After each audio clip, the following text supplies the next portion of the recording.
ਵਾਹਿਗੁਰੂ ਜੀ ਕਾ ਖਾਲਸਾ ਵਾਹਿਗੁਰੂ ਜੀ ਕੀ ਫਤਿਹ। ਪੁਸਤਕ ਸ੍ਰੀ ਗੁਰੂ ਅਰਜਨ ਦੇਵ ਜੀ ਦੀ ਸ਼ਹੀਦੀ, ਲੇਖਕ ਸਰਦਾਰ ਮਹਿੰਦਰ ਸਿੰਘ ਜੋਸ਼, ਆਵਾਜ਼ ਸੰਦੀਪ ਸਿੰਘ ਖਾਲੜਾ। ਇੱਕ ਓੰਕਾਰ। ਵਾਹਿਗੁਰੂ ਜੀ ਕੀ ਫਤਿਹ। ਸ੍ਰੀ ਗੁਰੂ ਅਰਜਨ ਦੇਵ ਜੀ ਦੀ ਸ਼ਹੀਦੀ ਬਾਰੇ ਅਲੀਗੜ੍ਹ ਮੁਸਲਿਮ ਯੂਨੀਵਰਸਿਟੀ ਦੇ ਪ੍ਰੋਫੈਸਰ ਹਬੀਬ ਨੇ ਗੌਰਵ ਭਰੇ ਸਿੱਖ ਇਤਿਹਾਸ ਦੀ ਚਮਕ ਨੂੰ ਦੇਖ ਕੇ ਇਕੇਰਾਂ ਇੱਕ ਮਹਾਨ ਸੱਚਾਈ ਨੂੰ ਪ੍ਰਗਟ ਕੀਤਾ ਸੀ ਕਿ ਸਿੱਖਾਂ ਨੇ ਇਤਿਹਾਸ ਬਣਾਇਆ ਅਵੱਸ਼ ਹੈ, ਪਰ ਲਿਖਿਆ ਨਹੀਂ। ਹਬੀਬ ਸਾਹਿਬ ਦੇ ਇਸ ਇੱਕੋ ਵਾਕ ਵਿੱਚੋਂ ਦੋ ਵੱਡੀਆਂ ਹਕੀਕਤਾਂ ਪ੍ਰਗਟ ਹੁੰਦੀਆਂ ਹਨ। ਪਹਿਲੀ ਸਿੱਖ ਇਤਿਹਾਸ ਦੀ ਗੌਰਵਤਾ ਬਾਰੇ ਤੇ ਦੂਜੀ ਸਿੱਖਾਂ ਵੱਲੋਂ ਆਪਣੇ ਚਮਕਦੇ ਇਤਿਹਾਸ ਨੂੰ ਆਪ ਲਿਖਣ ਅਤੇ ਪ੍ਰਚਾਰਨ ਸੰਬੰਧੀ ਘੋਰ ਅਣਗਹਿਲੀ ਬਾਰੇ। ਸੱਚਾਈ ਅਰ ਧਰਮ ਦਾ ਪੱਖ ਪੂਰਨ ਲਈ ਇਸ ਮਤ ਦੇ ਪੈਰੋਕਾਰਾਂ ਨੇ ਜੋ ਦ੍ਰਿੜਤਾ ਅਤੇ ਅਡੋਲਤਾ ਇਤਿਹਾਸ ਰਾਹੀਂ ਦਿਖਾਈ ਹੈ, ਉਹ ਨਿਸ਼ਚੇ ਤੌਰ ਤੇ ਬੇਮਿਸਾਲ ਜਾਂ ਲਾਸ਼ਾਨੀ ਹੈ। ਦੇਗਾਂ ਦਾ ਉਬਾਲ, ਤੱਤੀ ਰੇਤ ਦਾ ਸੇਕ, ਆਰੇ ਦੇ ਤੀਖਣ ਦੰਦੇ, ਰੰਬੀ ਦੀ ਤੇਜੀ, ਸਰਹੰਦ ਦੀਆਂ ਨੀਹਾਂ, ਚਰਖੜੀ ਦਾ ਭਿਆਨਕ ਦੁੱਖ, ਗਰਮ ਜੰਬੂਰਾਂ ਦੁਆਰਾ ਸਰੀਰ ਵਿੱਚੋਂ ਮਾਸ ਦਾ ਤੋੜਨਾ, ਟੋਕੇ ਦੁਆਰਾ ਸਰੀਰ ਦੇ ਬੰਦ-ਬੰਦ ਦਾ ਜੁਦਾ ਕੀਤੇ ਜਾਣਾ, ਸਿੱਖ ਮਤ ਦੇ ਧਾਰਨੀਆਂ ਵੱਲੋਂ ਦਿਖਾਈ ਹੋਈ ਸੱਚਾਈ, ਧਰਮ ਅਤੇ ਸਿੱਖੀ ਪ੍ਰਤੀ ਦ੍ਰਿੜਤਾ ਵਿੱਚ ਮਾਮੂਲੀ ਘਾਟਾ ਵੀ ਨਹੀਂ ਲਿਆ ਸਕੇ। ਸੰਸਾਰ ਦੇ ਦੂਜੇ ਮਤ ਅਵਲੰਬੀਆਂ ਨੇ ਆਪਣੇ ਇੱਕ ਸ਼ਹੀਦ ਦਾ ਓਟ ਆਸਰਾ ਲੈ ਕੇ ਚੌਹਾਂ ਕੁੰਟਾਂ ਵਿੱਚ ਆਪਣੇ ਕਮਜ਼ੋਰ ਜਿਹੇ ਫਲਸਫਿਆਂ ਬਾਰੇ ਮਤਾਂ ਦਾ ਭਰਪੂਰ ਪ੍ਰਚਾਰ ਕਰ ਲਿਆ, ਪਰ ਅਫਸੋਸ ਮਹਾਨ ਸ਼ਹੀਦੀਆਂ ਨਾਲ ਭਰੇ ਬੇਮਿਸਾਲ ਇਤਿਹਾਸ ਦੇ ਹੋਣ ਦੇ ਬਾਵਜੂਦ ਅਸੀਂ ਹੋਰ ਕੌਮਾਂ ਅਤੇ ਜਾਤੀਆਂ ਵਿੱਚ ਗੁਰੂ ਨਾਨਕ ਪਾਤਸ਼ਾਹ ਦਾ ਮਤ ਤਾਂ ਕੀ ਪ੍ਰਚਾਰਨਾ ਸੀ, ਅਸੀਂ ਭਾਰਤ ਖੰਡ ਦੇ ਦੇਸ਼ਾਂ ਵਿੱਚ ਵੀ ਗੁਰੂ ਨਾਨਕ ਪਾਤਸ਼ਾਹ ਦੇ ਮਤ ਦੇ ਮਹਾਨ ਆਲਮਗੀਰੀ ਸਿਧਾਂਤ ਨੂੰ ਨਹੀਂ ਪਹੁੰਚਾ ਸਕੇ। ਕੁਝ ਮਜਬੂਰੀਆਂ ਕਾਰਨ ਅਸੀਂ ਸ਼ੁਰੂ ਤੋਂ ਹੀ ਆਪਣਾ ਇਤਿਹਾਸ ਆਪ ਲਿਖਣ ਵੱਲੋਂ ਅਣਗਹਿਲੀ ਕਰਦੇ ਰਹੇ ਹਾਂ, ਜਿਸ ਕਾਰਨ ਸਾਡੇ ਮਤ ਦੇ ਮਹਾਨ ਸਿਧਾਂਤ ਅਰ ਪਰਉਪਕਾਰ ਅਤੇ ਕੁਰਬਾਨੀਆਂ ਭਰੇ ਜੀਵਨ ਲੋਕਾਂ ਤੱਕ ਨਾ ਪੁੱਜ ਸਕੇ। ਅਨਮਤਾਂ ਵਾਲਿਆਂ ਨੇ ਕਿਤੇ-ਕਿਤੇ ਸਾਡੇ ਇਤਿਹਾਸ ਲਿਖੇ ਜਾਂ ਸਾਡੇ ਬਾਰੇ ਕੁਝ ਗੱਲਾਂ ਆਪਣੀਆਂ ਲਿਖਤਾਂ ਵਿੱਚ ਅੰਕਿਤ ਕੀਤੀਆਂ। ਸਮਕਾਲੀ ਮੁਸਲਮਾਨ ਲਿਖਾਰੀਆਂ ਨੇ ਸਾਡੇ ਬਾਰੇ ਜੋ ਕੁਝ ਲਿਖਿਆ ਹੈ, ਉਸ ਵਿੱਚੋਂ ਹੰਸ ਚੋਗ ਬਿਰਤੀ ਅਤੇ ਕਾਬਲੀਅਤ ਬਿਨਾਂ ਸੱਚਾਈ ਅਤੇ ਹਕੀਕਤ ਨੂੰ ਨਿਤਾਰ ਕੇ ਬਾਹਰ ਕੱਢਣਾ ਹਰ ਐਰੇ ਗੈਰੇ ਦੇ ਵੱਸ ਦੀ ਬਾਤ ਨਹੀਂ। ਇਹਨਾਂ ਸਮਕਾਲੀ ਮੁਸਲਮਾਨ ਲਿਖਾਰੀਆਂ ਵਿੱਚੋਂ ਬਹੁ ਗਿਣਤੀ ਮੁਤਸਬੀ, ਜਨੂਨੀ ਅਤੇ ਪੱਖਪਾਤੀ ਬੰਦਿਆਂ ਦੀ ਹੈ। ਉਹਨਾਂ ਦੀਆਂ ਲਿਖਤਾਂ ਵਿੱਚੋਂ ਮੁਤੱਸਬ ਦੇ ਪੱਖਪਾਤ ਨੂੰ ਛਾਣ ਕੇ ਅੱਡ ਕਰਨ ਲਈ ਵਿਵੇਕ ਬੁੱਧੀ ਅਤੇ ਲਗਨ ਭਰੀ ਖੋਜ ਦਾ ਭਾਰੀ ਜ਼ਰੂਰਤ ਹੈ। ਹਿੰਦੂ ਲਿਖਾਰੀ ਵੀ ਆਮ ਹਾਲਤਾਂ ਵਿੱਚ ਆਪਣਾ ਜਵਾਬ ਆਪ ਰਹੇ ਹਨ। ਸਮਕਾਲੀ ਹਿੰਦੂ ਲਿਖਾਰੀ ਹੀ ਨਹੀਂ, ਮੌਜੂਦਾ ਦੌਰ ਤੱਕ ਦੇ ਹਿੰਦੂ ਲਿਖਾਰੀਆਂ ਵਿੱਚ ਕੁਝ ਖਾਸ ਖੂਬੀਆਂ ਪਾਈਆਂ ਜਾਂਦੀਆਂ ਹਨ।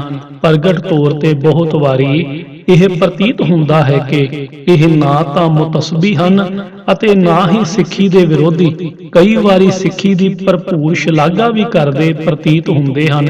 ਕੁਝ ਅਪਵਾਦ ਸਰੂਪ ਲਿਖਾਰੀਆਂ ਨੂੰ ਛੱਡ ਕੇ ਇਹ ਵਿੱਚ ਆਪਣਾ ਦਾਅ ਮਾਰ ਰਹੇ ਹੁੰਦੇ ਹਨ। ਅੰਦਰ ਖਾਤੇ ਇਹਨਾਂ ਦਾ ਪੂਰਾ ਜ਼ੋਰ ਇਸ ਗੱਲ ਪਰ ਹੀ ਲੱਗਾ ਹੁੰਦਾ ਹੈ ਕਿ ਸਿੱਖ ਮਤ ਨੂੰ ਹਿੰਦੂ ਮਤ ਦੀ ਇੱਕ ਸ਼ਾਖ ਹੀ ਦੱਸਿਆ ਜਾਵੇ ਅਤੇ ਸਿੱਖ ਸਤਿਗੁਰੂ ਸਾਹਿਬਾਨ ਅਤੇ ਸਿੱਖ ਬਜ਼ੁਰਗਾਂ ਨੂੰ ਹਿੰਦੂ ਰੂਪ ਵਿੱਚ ਪੇਸ਼ ਕੀਤਾ ਜਾਵੇ। ਇਹ ਮੂਲੋਂ ਹੀ ਸਿੱਖ ਮਤ ਦੀ ਸੁਤੰਤਰ ਅਤੇ ਆਜ਼ਾਦ ਹੋਂਦ ਦੇ ਵਿਰੋਧੀ ਰਹੇ ਹਨ, ਪਰ ਜ਼ਾਹਰਾ ਤੌਰ ਤੇ ਦੁਸ਼ਮਣ ਰੂਪ ਵਿੱਚ ਨਹੀਂ। ਸਿੱਖੀ ਦੇ ਸ਼ਰਧਾਲੂ ਅਤੇ ਪ੍ਰਸ਼ੰਸਕ ਦੀ ਸ਼ਕਲ ਧਾਰ ਕੇ ਮਿੱਠੀ ਛੁਰੀ ਚਲਾਉਂਦੇ ਰਹੇ ਹਨ। ਇਸ ਪਿੱਛੋਂ ਪੱਛਮੀ ਲਿਖਾਰੀਆਂ ਦੀ ਗੱਲ ਆਉਂਦੀ ਹੈ ਵਿਸਥਾਰ ਵਿੱਚ ਨਾ ਜਾਂਦਿਆਂ ਹੋਇਆਂ ਇਹ ਦੱਸਣਾ ਬੜਾ ਜ਼ਰੂਰੀ ਹੈ ਕਿ ਇਹਨਾਂ ਦੀਆਂ ਲਿਖਤਾਂ ਨੂੰ ਵੀ ਅੱਖਾਂ ਮੀਟ ਕੇ ਪ੍ਰਮਾਣਿਕ ਜਾਂ ਬਿਲਕੁਲ ਸਹੀ ਨਹੀਂ ਮੰਨਿਆ ਜਾ ਸਕਦਾ। ਇਸ ਵਿੱਚ ਭਾਂਤ ਸੁਭਾਂਤੇ ਲਿਖਾਰੀ ਹਨ। ਕੁਝ ਕੁ ਨੇ ਇਧਰੋਂ ਉਧਰੋਂ ਸੁਣ ਸੁਣਾ ਕੇ ਪੜਚੋਲ ਪੜਤਾਲ ਤੋਂ ਬਿਨਾਂ ਹੀ ਤੇ ਹਕੀਕਤਾਂ ਦੀ ਤਹਿ ਤੱਕ ਪੁੱਜੇ ਬਿਨਾਂ ਹੀ ਆਪਣੀਆਂ ਰਚਨਾਵਾਂ ਪ੍ਰਕਾਸ਼ਿਤ ਕਰਵਾ ਦਿੱਤੀਆਂ ਹਨ। ਸੁਣੀਆਂ ਸੁਣਾਈਆਂ ਜਾਂ ਮੂੰਹ ਚੜੀਆਂ ਗੱਲਾਂ ਕਈ ਵਾਰੀ ਗਲਤ ਹੀ ਹੁੰਦੀਆਂ ਹਨ। ਕਈਆਂ ਨੇ ਸਮਕਾਲੀ ਸਿੱਖਾਂ ਦੀ ਰਾਜਸੀ ਤਾਕਤ ਨੂੰ ਆਪਣੀ ਪੱਛਮੀ ਕੌਮ ਦੀ ਗਲਬਾ ਨੀਤੀ ਦੇ ਖਿਲਾਫ ਮਹਿਸੂਸ ਕਰਦਿਆਂ ਹੋਇਆਂ ਪੱਖਪਾਤੀ ਰਵੱਈਏ ਅਧੀਨ ਹੀ ਆਪਣੀਆਂ ਲਿਖਤਾਂ ਲਿਖੀਆਂ ਹਨ। ਇੱਥੇ ਉਹਨਾਂ ਦੇ ਆਉਣ ਤੋਂ ਪਹਿਲੇ ਹੀ ਹਿੰਦੂਆਂ ਅਤੇ ਮੁਸਲਮਾਨਾਂ ਵੱਲੋਂ ਜਾਣੇ ਜਾਂ ਅਣਜਾਣੇ ਵਿੱਚ ਵੱਡੀ ਪੱਧਰ ਤੇ ਜੋ ਮਨ ਘੜਤ ਵਾਕਿਆਤ, ਹਕੀਕਤਾਂ ਅਤੇ ਖਿਆਲਾਤ ਪ੍ਰਚਲਿਤ ਕੀਤੇ ਗਏ ਸਨ, ਉਹਨਾਂ ਸਭ ਦਾ ਭਰਪੂਰ ਅਸਰ ਇਹਨਾਂ ਦੀਆਂ ਲਿਖਤਾਂ ਉੱਤੇ ਪੈਣਾ ਸੁਭਾਵਕ ਅਤੇ ਲਾਜ਼ਮੀ ਸੀ। ਸਿੱਖ ਲਿਖਾਰੀਆਂ ਦਾ ਤਾਂ ਇਹਨਾਂ ਤੋਂ ਵੀ ਭੈੜਾ ਹਾਲ ਹੈ। ਇਹਨਾਂ ਵਿੱਚੋਂ ਕੁਝ ਲਿਖਾਰੀ ਅਜਿਹੇ ਹਨ ਜਿਨ੍ਹਾਂ ਪਾਸ ਵਿਦਵਤਾ ਅਤੇ ਖੋਜ ਆਦਿਕ ਨਾਂ ਦੇ ਬਰਾਬਰ ਹੈ। ਸ਼ਰਧਾ ਬਹੁਤ ਹੈ। ਸ਼ਰਧਾ ਆਮ ਹਾਲਤ ਵਿੱਚ ਅੰਨੀ ਹੁੰਦੀ ਹੈ। ਧਰਮ ਲਈ ਸ਼ਰਧਾ ਇੱਕ ਬਹੁਤ ਚੰਗਾ ਤੇ ਜ਼ਰੂਰੀ ਤੱਤ ਹੈ, ਬਸ਼ਰਤੇ ਕਿ ਸ਼ਰਧਾਵਾਨ ਪਾਸ ਵਿਵੇਕ ਬੁੱਧੀ ਦੀ ਅੱਖ ਹੋਵੇ। ਕੇਵਲ ਸ਼ਰਧਾ ਬਹੁਤੇ ਮੌਕਿਆਂ ਤੇ ਸ਼ਰਧਾਲੂਆਂ ਨੂੰ ਅੰਨੇ ਖੂਹ ਵਿੱਚ ਸੁੱਟ ਦਿੰਦੀ ਹੈ। ਸ਼ਰਧਾ ਵਸ ਅਜਿਹੇ ਲਿਖਾਰੀਆਂ ਨੇ ਆਪਣੇ ਵੱਲੋਂ ਉਸਤਤ ਰੂਪ ਵਿੱਚ ਕੁਝ ਗੱਲਾਂ ਤੇ ਮਨ ਘੜਤ ਵਾਕਿਆਤ ਆਪਣੀਆਂ ਲਿਖਤਾਂ ਵਿੱਚ ਲਿਖ ਦਿੱਤੇ ਹਨ, ਜਿਨ੍ਹਾਂ ਦੀ ਪੜਤਾਲ ਮਗਰੋਂ ਪ੍ਰਤੀਤ ਹੁੰਦਾ ਹੈ ਕਿ ਇਸ ਨਾਲ ਗੁਰੂ ਸਾਹਿਬਾਨ ਦੀ ਮਹਾਨ ਉੱਚੀ ਸ਼ਖਸੀਅਤ ਉੱਤੇ ਬੇਬੁਨਿਆਦ ਕਿਸਮ ਦੇ ਧੱਬੇ ਜਿਹੇ ਆ ਜਾਂਦੇ ਹਨ। ਨਾ ਤਾਂ ਅਜਿਹੀਆਂ ਗੱਲਾਂ ਗੁਰਬਾਣੀ ਸਿਧਾਂਤਾਂ ਦੇ ਅਨੁਕੂਲ ਹਨ ਅਤੇ ਨਾ ਹੀ ਇਤਿਹਾਸਕ ਖੋਜ ਦੀ ਕਸਵੱਟੀ ਪੁਰ ਹੀ ਪੂਰੀਆਂ ਉਤਰਦੀਆਂ ਹਨ। ਸਿੱਖੀ ਦੀ ਸੰਪੂਰਨ ਜਾਣਕਾਰੀ ਦੀ ਅਣਹੋਂਦ ਕਾਰਨ ਇਹਨਾਂ ਦੀਆਂ ਲਿਖਤਾਂ ਵਿੱਚ ਬ੍ਰਾਹਮਣੀ ਮਤ ਦੇ ਪ੍ਰਚਾਰ ਦੀ ਰੁਚੀ ਵੀ ਅਣਜਾਣੇ ਵਿੱਚ ਆ ਗਈ ਹੈ। ਸੋ ਜਦ ਤੱਕ ਕੌਮ ਦੀ ਕਿਸੇ ਕੇਂਦਰੀ ਤੇ ਸਰਬ ਪ੍ਰਵਾਨਿਤ ਸੰਸਥਾ ਵੱਲੋਂ ਕੋਈ ਪ੍ਰਮਾਣਿਕ ਇਤਿਹਾਸ ਨਹੀਂ ਛਪ ਜਾਂਦਾ, ਤਦ ਤੱਕ ਅੱਡ-ਅੱਡ ਇਤਿਹਾਸਾਂ ਵਿੱਚ ਬਿਆਨੇ ਗਏ ਵਾਕਿਆਤ ਵਾਚਨ ਲਈ ਬੜੀ ਵਿਵੇਕ, ਵਿਤਰੇਕ ਬੁੱਧੀ ਅਤੇ ਪਾਰਖੂ ਰੁਚੀ ਦੀ ਬਹੁਤ ਲੋੜ ਹੈ। ਸਾਹਿਬ ਸਤਿਗੁਰੂ ਅਰਜਨ ਦੇਵ ਜੀ ਦੀ ਸ਼ਹਾਦਤ ਕਿਤਨੇ ਭਿਆਨਕ ਅਤੇ ਦਿਲ ਕੰਬਾਊ ਤਸੀਹਿਆਂ ਦੁਆਰਾ ਹੋਈ ਅਤੇ ਸਾਹਿਬ ਸਤਿਗੁਰੂ ਅਰਜਨ ਦੇਵ ਜੀ ਨੇ ਕਿਤਨੀ ਦ੍ਰਿੜਤਾ ਅਤੇ ਸੂਰਮਗਤੀ ਦਾ ਸਬੂਤ ਦਿੱਤਾ, ਸਾਡੇ ਇਤਿਹਾਸ ਦਾ ਹੀ ਨਹੀਂ ਸੰਸਾਰ ਭਰ ਦੇ ਇਤਿਹਾਸ ਦਾ ਬੇਮਿਸਾਲ ਅਤੇ ਲਾਸਾਨੀ ਵਾਕਿਆ ਹੈ। ਭੁੱਖਾ ਪਿਆਸਾ ਰੱਖ ਕੇ ਦੇਗ ਵਿੱਚ ਉਬਾਲ ਕੇ ਬਲਦੀ ਤੱਤੀ ਤਵੀ ਉੱਤਰ ਬਿਠਾ ਕੇ ਅੱਗ ਵਾਂਗ ਬਲਦੀ ਰੇਤ ਸਰੀਰ ਉੱਤੇ ਪਾ ਕੇ ਤੇ ਫਿਰ ਰਾਵੀ ਦੇ ਠੰਡੇ ਪਾਣੀ ਵਿੱਚ ਛਾਲਿਆਂ ਨਾਲ ਫਿਸੇ ਸਰੀਰ ਨੂੰ ਡੁਬੋ ਕੇ 4-5 ਦਿਨਾਂ ਦੇ ਲੰਬੇ ਅਰਸੇ ਤੱਕ ਜੋ ਦਰਦਨਾਕ ਅਤੇ ਖੌਫਨਾਕ ਤਸੀਹੇ ਦਿੱਤੇ ਗਏ, ਉਹ ਨਿਸ਼ਚੇ ਤੌਰ ਤੇ ਦਿਲ ਕੰਬਾਊ ਹਨ ਅਤੇ ਸਤਿਗੁਰੂ ਪਾਤਸ਼ਾਹ ਵੱਲੋਂ ਦਿਖਾਈ ਅਡੋਲਤਾ ਅਤੇ ਦ੍ਰਿੜਤਾ ਵੀ ਹੈਰਾਨ ਕਰਨ ਵਾਲੀ ਹੈ। ਤਸੀਹਿਆਂ ਦੀ ਤੀਖਣਤਾ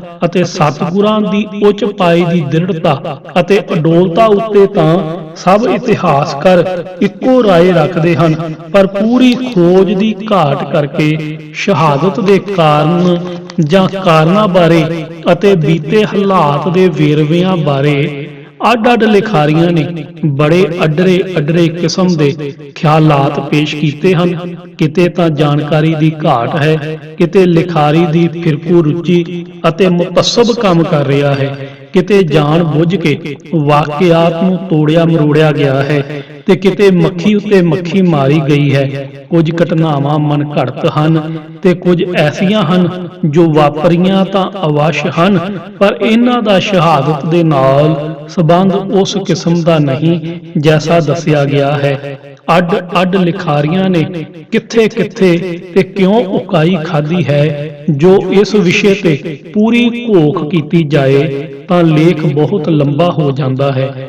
ਅਸੀਂ ਇਸ ਲੇਖ ਵਿੱਚ ਸ਼ਹਾਦਤ ਦੇ ਅਸਲ ਤੱਤ ਕਾਰਨ ਦਾ ਵਿਸ਼ਲੇਸ਼ਣ ਕਰਕੇ ਕੁਝ ਤਤਕਾਲੀ ਵਾਕਿਆਤ ਨੂੰ ਬਿਆਨਣ ਦਾ ਵੀ ਯਤਨ ਕਰ ਰਹੇ ਹਾਂ, ਤਾਂ ਕਿ ਇੱਕ ਤਾਂ ਸ਼ਹਾਦਤ ਦਾ ਅਸਲ ਕਾਰਨ ਸਾਡੀਆਂ ਅੱਖਾਂ ਅੱਗੋਂ ਓਲੇ ਨਾ ਹੋਵੇ, ਤੇ ਦੂਜੇ ਜਿਸ ਵਿਅਕਤੀ, ਫਿਰਕੇ, ਜ਼ਾਤ ਜਾਂ ਜਥੇਬੰਦੀ ਨੇ ਸ਼ਹਾਦਤ ਦੀ ਮਹਾਨ ਘਟਨਾ ਵਿੱਚ ਸਿੱਧਾ ਜਾਂ ਅਸਿੱਧਾ ਕੋਈ ਦਖਲ ਦਿੱਤਾ ਜਾਂ ਹਿੱਸਾ ਲਿਆ, ਉਸ ਦਾ ਵੀ ਸਾਨੂੰ ਸਹੀ ਢੰਗ ਨਾਲ ਪੂਰਨ ਗਿਆਨ ਹੋ ਜਾਏ। ਸਤਿਗੁਰੂ ਅਰਜਨ ਦੇਵ ਜੀ ਦੀ ਮਹਾਨ ਸ਼ਹਾਦਤ ਦਾ ਮੂਲ ਕਾਰਨ ਹਾਕਮ ਕੌਮ ਦੇ ਉਹ ਮੁਤਸਬੀ ਤੇ ਜਨੂਨੀ ਮੁਸਲਮਾਨ ਸਨ, ਜਿਨ੍ਹਾਂ ਨੂੰ ਸ਼ੇਖ ਅਹਿਮਦ ਸਰਹੰਦੀ ਮੁਜੱਦਦ ਆਲਿਫ ਬਾਨੀ 1561 ਤੋਂ 1624 ਲੀਡ ਦੇ ਰਿਹਾ ਸੀ। ਇਹ ਵਿਅਕਤੀ ਤੇ ਇਸ ਦੀ ਨਕਸ਼ਬੰਦੀ ਲਹਿਰ ਕਿਤਨੀ ਪ੍ਰਭਾਵਸ਼ਾਲੀ ਸੀ, ਤੇ ਇਸ ਮੁਜੱਦਦ ਅਤੇ ਇਸ ਦੇ ਪ੍ਰਚਾਰ ਨੇ ਸ਼ਹਾਦਤ ਵਿੱਚ ਕੀ ਰੋਲ ਅਦਾ ਕੀਤਾ ਦਾ ਵਿਸਥਾਰ ਦੇ ਨਾਲ ਨਾਲ ਇਹ ਅੰਕਿਤ ਕੀਤਾ ਜਾਵੇਗਾ ਕਿ ਜਹਾਂਗੀਰ ਦਾ ਅਸਲ ਕੀ ਰੋਲ ਸੀ, ਕਿਉਂਕਿ ਤੁਜ਼ਕੇ ਜਹਾਂਗੀਰੀ ਦੇ ਹਵਾਲੇ ਵੀ ਸੁੱਟ ਪਾਉਣ ਵਾਲੇ ਨਹੀਂ। ਸੀਨੇ ਬਸੀਨੇ ਜੋ ਗੱਲਾਂ ਤੁਰੀਆਂ ਆ ਰਹੀਆਂ ਸਨ, ਉਹਨਾਂ ਵਿੱਚ ਚੰਦੂ ਸ਼ਾਹ ਨੂੰ ਨਜ਼ਰ ਅੰਦਾਜ਼ ਕਰਨਾ ਵੀ ਕਿਸੇ ਭਾਂਤ ਵਾਜਬ ਨਹੀਂ। ਚੰਦੂ ਸ਼ਾਹ ਦੀ ਲੜਕੀ ਦੇ ਰਿਸ਼ਤੇ ਨਾਲ ਸੰਬੰਧਤ ਸਿੱਖ ਸੰਗਤ ਵੱਲੋਂ ਇਹ ਰਿਸ਼ਤਾ ਨਾ ਮਨਜ਼ੂਰ ਕਰਨ ਬਾਰੇ ਹੁਕਮ ਵੀ ਆਪਣੀ ਕੁਝ ਅਹਿਮੀਅਤ ਅਵਸ਼ ਰੱਖਦਾ ਹੈ। ਬ੍ਰਾਹਮਣੀ ਮਤ ਵਾਲਿਆਂ ਪਾਸੋਂ ਸਿੱਖ ਮਤ ਦਾ ਵਾਧਾ ਤੇ ਪ੍ਰਤਾਪ ਨਹੀਂ ਸੀ ਜਰਿਆ ਜਾ ਰਿਹਾ। ਉਹ ਸਾਹਿਬ ਸਤਿਗੁਰੂ ਅਮਰਦਾਸ ਜੀ ਦੇ ਸਮੇਂ ਤੋਂ ਹੀ ਸਿੱਖੀ ਦੀ ਪ੍ਰਫੁੱਲਤਾ ਨਾਲ ਬਹੁਤ ਦੁਖੀ ਅਰ ਵਿਆਕੁਲ ਹੋ ਰਹੇ ਸਨ। ਸਮਾਜਿਕ ਅਤੇ ਭਾਈਚਾਰਕ ਦਬਾਅ ਨਾਲ ਇਹਨਾਂ ਨੇ ਪਹਿਲ ਸਿੱਖੀ ਦਾ ਵਿਰੋਧ ਆਰੰਭ ਕੀਤਾ। ਬ੍ਰਾਹਮਣੀ ਮਤ ਦੀ ਸਮਾਜਿਕ ਅਤੇ ਭਾਈਚਾਰਕ ਪੋਜੀਸ਼ਨ ਦਿਨ ਬਾ ਦਿਨ ਕਮਜ਼ੋਰ ਹੁੰਦੀ ਗਈ ਅਤੇ ਅੰਤ ਨਿਤਾਣੀ ਹਾਲਤ ਵਿੱਚ ਪੁੱਜ ਗਈ। ਸਿੱਧਾ ਵਿਰੋਧ ਕਰਨਾ ਇਹਨਾਂ ਦੇ ਵੱਸ ਦਾ ਨਾ ਰਿਹਾ, ਜਿਸ ਕਾਰਨ ਇਹਨਾਂ ਨੇ ਹਾਕਮਾਂ ਪਾਸ ਚੁਗਲੀਆਂ ਕਰਕੇ ਆਪਣਾ ਉੱਲੂ ਸਿੱਧਾ ਕਰਨਾ ਆਰੰਭ ਕੀਤਾ। ਇਹਨਾਂ ਧਰਮ ਘਾਤੀਆਂ ਤੇ ਪੇਤ ਪ੍ਰਸਤਾਂ ਨੂੰ ਸਰਕਾਰੀ ਦਰਬਾਰ ਵਿੱਚ ਮਹੇਸ਼ ਦਾਸ ਬ੍ਰਾਹਮਣ, ਜੋ ਬੀਰਬਲ ਕਰਕੇ ਆਮ ਪ੍ਰਸਿੱਧ ਹੈ, ਇੱਕ ਪੱਕੇ ਕਿਲੇ ਦੇ ਰੂਪ ਵਿੱਚ ਮਿਲ ਗਿਆ। ਭਾਵਾਂ ਇਹ ਬ੍ਰਾਹਮਣ ਗੁਰੂ ਅਰਜਨ ਪਾਤਸ਼ਾਹ ਦੀ ਸ਼ਹਾਦਤ ਤੋਂ ਪਹਿਲੇ ਹੀ ਫਰੰਟੀਅਰ ਦੀ ਇੱਕ ਲੜਾਈ ਵਿੱਚ ਮਾਰਿਆ ਗਿਆ ਸੀ, ਪਰ ਜੀਵਨ ਪਰਯੰਤ ਇਹ ਸ਼ਖਸ ਆਪਣੇ ਵਿੱਤ ਮੂਜਬ ਸਿੱਖੀ ਦਾ ਵਿਰੋਧ ਕਰਨ ਦਾ ਯਤਨ ਕਰਦਾ ਰਿਹਾ। ਸ੍ਰੀ ਗੁਰੂ ਗ੍ਰੰਥ ਸਾਹਿਬ ਦੀ ਸੰਪਾਦਨਾ ਨੇ ਵੀ ਸਿੱਧੇ ਅਤੇ ਅਸਿੱਧੇ ਕਈ ਵਿਰੋਧੀ ਪੈਦਾ ਕੀਤੇ। ਇਸ ਦੇ ਵਿੱਚ ਦਰਸਾਏ ਸਪਸ਼ਟ ਸਿਧਾਂਤਾਂ ਦੀ ਤਾਬ ਨਾ ਬ੍ਰਾਹਮਣ ਝੱਲ ਸਕੇ, ਨਾ ਕਾਜੀ ਮੁਲਾ ਨੇ। ਯੋਗ ਮਤ ਵਾਲਿਆਂ ਦੀ ਹੀ ਨਹੀਂ, ਹੋਰ ਅਨੇਕਾਂ ਛੋਟੇ ਮੋਟੇ ਮਤ ਮਤਾਂਤਰਾਂ ਵਾਲਿਆਂ ਦੇ ਗਲਤ ਅਸੂਲਾਂ ਤੇ ਘਟੀਆ ਰਹਿਣੀ ਦੀ ਮੁਖਾਲਫਤ ਕਰਕੇ ਗੁਰੂ ਗ੍ਰੰਥ ਸਾਹਿਬ ਦੀ ਬਾਣੀ ਨੇ ਇਹਨਾਂ ਸਭ ਦੀ ਚੰਗੀ ਭੁਗਤ ਸਵਾਰੀ ਹੈ। ਇਹਨਾਂ ਤਬਕਿਆਂ ਦੀ ਵਿਰੋਧਤਾ ਦੇ ਨਾਲ ਨਾਲ ਕੁਝ ਹੋਰ ਚੀਜ਼ਾਂ ਬੇਮਤਲਬੇ ਜਿਹੇ ਰੂਪ ਵਿੱਚ ਆ ਅੜੀਆਂ। ਇਹ ਸਨ ਕੁਝ ਸਮਕਾਲੀ ਭਗਤ, ਜਿਹਾ ਕਿ ਕਾਨ੍ਹਾ, ਛੱਜੂ, ਪੀਲੂ ਤੇ ਸ਼ਾਹ ਹੁਸੈਨ। ਗੁਰੂ ਗ੍ਰੰਥ ਸਾਹਿਬ ਵਿੱਚ ਕੇਵਲ ਉਹਨਾਂ ਵਿਅਕਤੀਆਂ ਦਾ ਕਲਾਮ ਹੀ ਸ਼ਾਮਲ ਕੀਤਾ ਗਿਆ ਸੀ, ਜਿਨ੍ਹਾਂ ਦੇ ਸਿਧਾਂਤ ਅਤੇ ਰਹਿਣੀ ਰਹਿਤ ਗੁਰੂ ਨਾਨਕ ਪਾਤਸ਼ਾਹ ਵੱਲੋਂ ਦਰਸਾਈ ਅਤੇ ਪ੍ਰਵਾਨ ਚੜਾਈ ਤਤ ਗੁਰਮਤ ਦੇ ਅਨੁਕੂਲ ਸਨ। ਉਪਰੋਕਤ ਬਿਆਨ ਕੀਤੇ ਭਗਤ ਗੁਰਮਤ ਦੀ ਕਸਵੱਟੀ ਪੂਰੇ ਨਹੀਂ ਸੀ ਉਤਰ ਸਕੇ, ਸੋ ਗੁਰੂ ਗ੍ਰੰਥ ਸਾਹਿਬ ਵਿੱਚ ਸ਼ਾਮਲ ਨਾ ਕੀਤੇ ਗਏ। ਇਹਨਾਂ ਸਭਨਾਂ ਦਾ ਨਾਰਾਜ਼ ਹੋ ਕੇ ਜਾਣਾ ਸੁਭਾਵਕ ਸੀ। ਕਾਨ੍ਹੇ ਵਰਗੇ ਭਗਤ ਕੁਝ ਰਾਜਸੀ ਅਸਰ ਵੀ ਰੱਖਦੇ ਸਨ। ਬਾਕੀਆਂ ਨੇ ਆਪਣੇ ਸ਼ਰਧਾਲੂਆਂ ਵਿੱਚ ਸਿੱਖ ਮਤ ਪ੍ਰਤੀ ਨਫ਼ਰਤ ਫੈਲਾਉਣ ਦਾ ਨਿਰਰਥਕ ਯਤਨ ਕੀਤਾ। ਸਰਕਾਰੀ ਦਰਬਾਰ ਤੱਕ ਪਹੁੰਚ ਵਾਲਿਆਂ ਨੇ ਰਾਜ ਸ਼ਕਤੀ ਨੂੰ ਲੋੜ ਅਨੁਸਾਰ ਉਕਸਾਉਣਾ ਹੀ ਸੀ, ਸੋ ਉਹਨਾਂ ਨੇ ਵੀ ਵਿੱਤ ਮੂਜਬ ਸਿੱਖ ਮਤ ਦਾ ਵਿਰੋਧ ਕੀਤਾ। ਗੁਰੂ ਨਾਨਕ ਪਾਤਸ਼ਾਹ ਦੀ ਮਹਾਨ ਗੱਦੀ ਉੱਤੇ ਬਿਰਾਜਣ ਦੀ ਅਣਅਧਿਕਾਰੀ ਤੀਬਰ ਤਾਂਘ ਅਤੇ ਲਾਲਸਾ ਰੱਖਣ ਵਾਲੇ ਗੁਰਗੱਦੀ ਲਈ ਬਿਲਕੁਲ ਅਯੋਗ ਜਾਂ ਨਾਕਾਬਲ ਇਨਸਾਨ ਪ੍ਰਿਥੀ ਚੰਦ, ਜੋ ਸਾਹਿਬ ਸਤਿਗੁਰੂ ਅਰਜਨ ਦੇਵ ਜੀ ਦਾ ਵੱਡਾ ਭਾਈ ਸੀ ਨੇ ਵੀ ਗੁਰੂ ਅਰਜਨ ਪਾਤਸ਼ਾਹ ਦੀ ਮੁਖਾਲਫਤ ਕਰਨ ਵਿੱਚ ਕੋਈ ਘਟ ਨਾ ਗੁਜ਼ਾਰੀ। ਮੁੱਦਾ ਇਹ ਹੈ ਕਿ ਮੁਖਾਲਿਫ ਅਤੇ ਮੁਖਾਲਫਤ ਕਰਨ ਵਾਲੀ ਜਥੇਬੰਦੀ ਜਾਂ ਮਤ ਨੇ ਆਪਣੇ ਆਪਣੇ ਕਾਰਨਾਂ ਕਰਕੇ ਆਪਣੇ ਆਪਣੇ ਢੰਗ ਨਾਲ ਅਤੇ ਆਪਣੇ ਆਪਣੇ ਵਿੱਤ ਮੂਜਬ ਗੁਰੂ ਨਾਨਕ ਮਤ ਦੀ ਮੁਖਾਲਫਤ ਕੀਤੀ। ਚੂੰਕਿ ਇਹ ਸਭ ਮੁਖਾਲਿਫ ਜਾਂ ਵਿਰੋਧੀ ਤਹਿ ਦਿਲੋਂ ਚਰਮ ਹੱਦ ਤੱਕ ਵੈਰ ਭਾਵਨਾ ਲਈ ਬੈਠੇ ਸਨ। ਇਹਨਾਂ ਸਭਨਾਂ ਦੀ ਤਾਣ ਇੱਥੇ ਆ ਕੇ ਹੀ ਟੁੱਟਦੀ ਸੀ ਕਿ ਕਿਸੇ ਤਰ੍ਹਾਂ ਤਤਕਾਲੀ ਰਾਜ ਸ਼ਕਤੀ ਨੂੰ ਗੁਰੂ ਅਰਜਨ ਪਾਤਸ਼ਾਹ ਅਤੇ ਉਹਨਾਂ ਦੇ ਸਿੱਖ ਮਤ ਦੇ ਗਲ ਪਵਾਇਆ ਜਾਏ, ਕਿਉਂਕਿ ਇਕੱਲੇ ਦੁਕੱਲੇ ਰੂਪ ਵਿੱਚ ਦੁਸ਼ਮਣ ਦਾ ਬਹੁਤ ਨੁਕਸਾਨ ਕਈ ਵੇਰੀ ਸੰਭਵ ਨਹੀਂ ਹੁੰਦਾ ਅਤੇ ਸਮਾਜਿਕ ਜਾਂ ਭਾਈਚਾਰਕ ਵਿਰੋਧ ਵੀ ਹਰ ਮੌਕੇ ਕਾਰਗਰ ਨਹੀਂ ਹੁੰਦਾ। ਸਭ ਤੋਂ ਵੱਧ ਨੁਕਸਾਨ ਕਰਨ ਲਈ ਸਭ ਤੋਂ ਵੱਧ ਅਸਰਦਾਈ ਤਰੀਕਾ ਦੁਸ਼ਮਣ ਉੱਤੇ ਰਾਜ ਬਲ ਦੁਆਰਾ ਹਮਲਾ ਕਰਨਾ ਜਾਂ ਕਰਵਾਉਣਾ ਹੁੰਦਾ ਹੈ। ਇਸੇ ਨੀਅਤ ਨਾਲ ਲਗਭਗ ਹਰ ਵਿਰੋਧੀ ਨੇ ਸੰਸਾਰ ਦੀ ਸਰਬ ਸ਼੍ਰੋਮਣੀ ਮਹਾਨ ਪਵਿੱਤਰ ਨੇਕੀ ਤੇ ਪਰਉਕਾਰ ਦੀ ਸਾਕਾਰ ਮੂਰਤ ਸਮੂਹ ਸੰਸਾਰ ਦਾ ਭਲਾ ਚਾਹੁਣ ਵਾਲੀ ਸੰਸਾਰ ਦੀ ਸਭ ਤੋਂ ਵੱਧ ਮਹਾਨ ਸ਼ਖਸੀਅਤ ਸਾਹਿਬ ਸਤਿਗੁਰੂ ਅਰਜਨ ਪਾਤਸ਼ਾਹ ਉੱਤੇ ਬੱਜਰ ਪਾਪ ਕਮਾਉਣ ਅਤੇ ਸੰਸਾਰ ਦਾ ਸਭ ਤੋਂ ਵੱਡਾ ਜ਼ੁਲਮ ਢਾਉਣ ਲਈ ਰਾਜ ਬਲ ਨੂੰ ਉਕਸਾਉਣ ਤੇ ਮਨਾਉਣ ਵੱਲ ਹੀ ਰੁਖ ਰੱਖਿਆ, ਜਿਸ ਦਾ ਨਤੀਜਾ ਗੁਰੂ ਪਾਤਸ਼ਾਹ ਦੀ ਮਹਾਨ ਸ਼ਹਾਦਤ ਦੇ ਰੂਪ ਵਿੱਚ ਨਿਕਲਿਆ।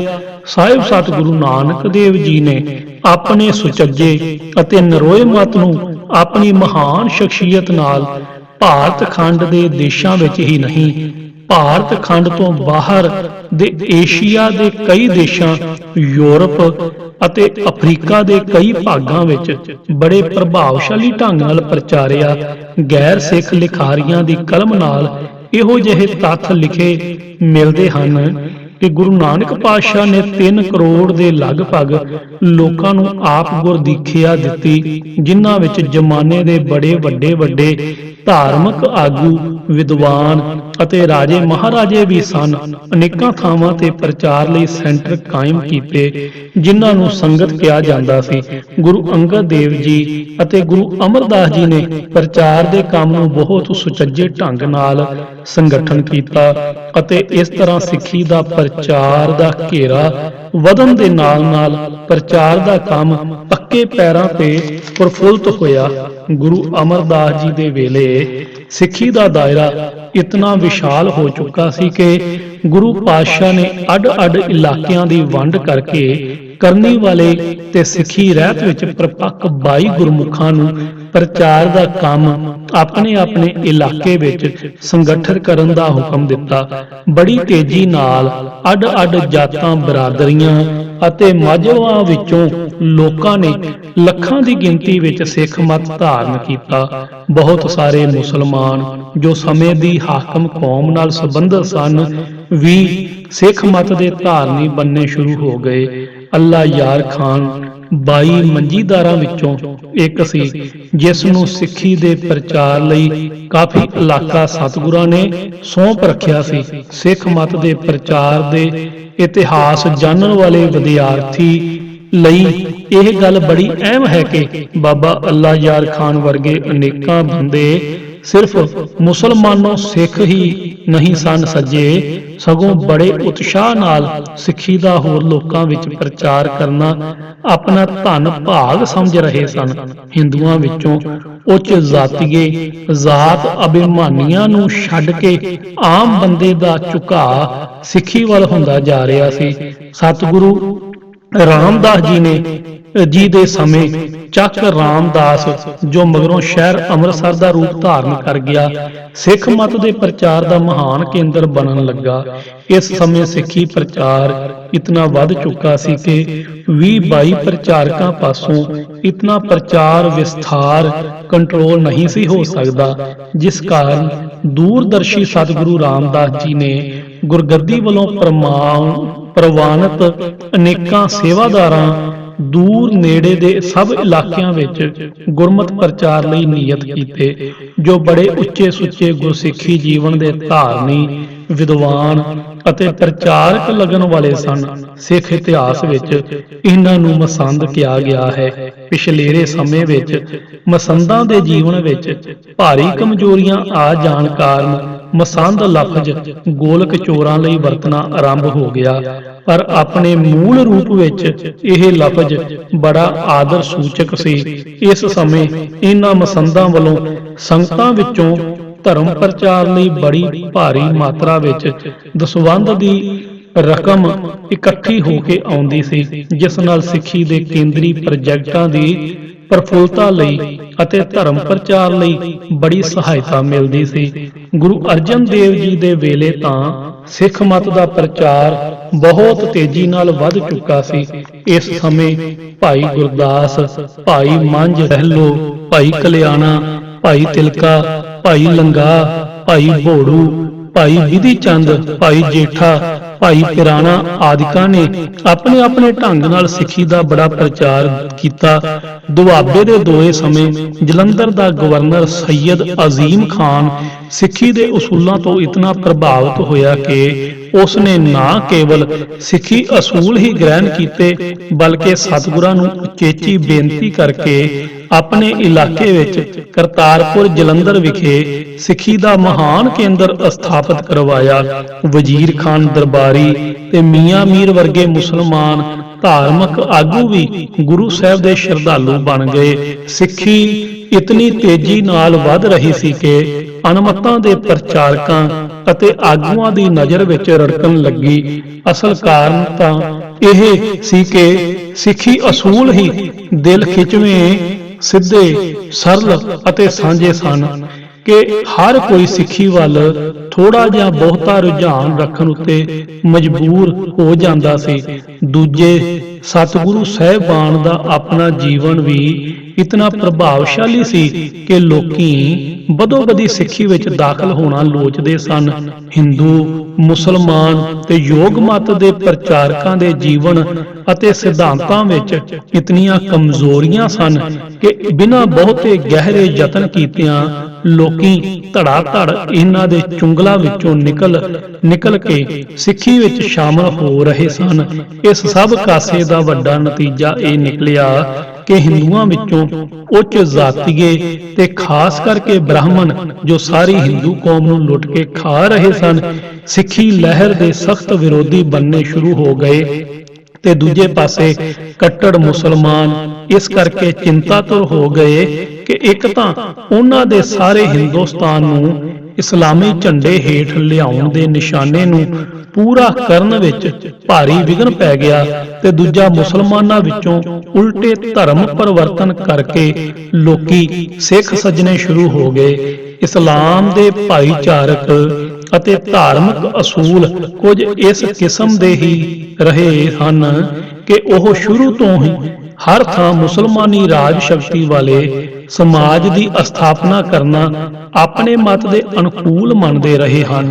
ਜਿਸ ਦੇਸ਼ ਵਿੱਚ ਗੈਰ ਇਸਲਾਮੀ ਰਾਜ ਸੀ ਉਸ ਨੂੰ ਆਪਣਾ ਦੁਸ਼ਮਣ ਸਮਝਦੇ ਰਹੇ ਸਨ। ਬਾਦਸ਼ਾਹ ਅਕਬਰ ਨੇ ਪਹਿਲੀ ਵਾਰ ਸਰਵਪੱਖੀ ਸੋਚ ਨੂੰ ਵਰਤਦਿਆਂ ਹਿੰਦੂਆਂ ਅਤੇ ਮੁਸਲਮਾਨਾਂ ਦੀ ਸਾਂਝੀ ਸਮਾਜ ਬਣਤਰ ਅਤੇ ਰਾਜ ਬਣਤਰ ਕਾਇਮ ਕਰਨ ਉੱਤੇ ਕੁਝ ਅਸਰ ਭਰਪੂਰ ਕੰਮ ਕੀਤਾ।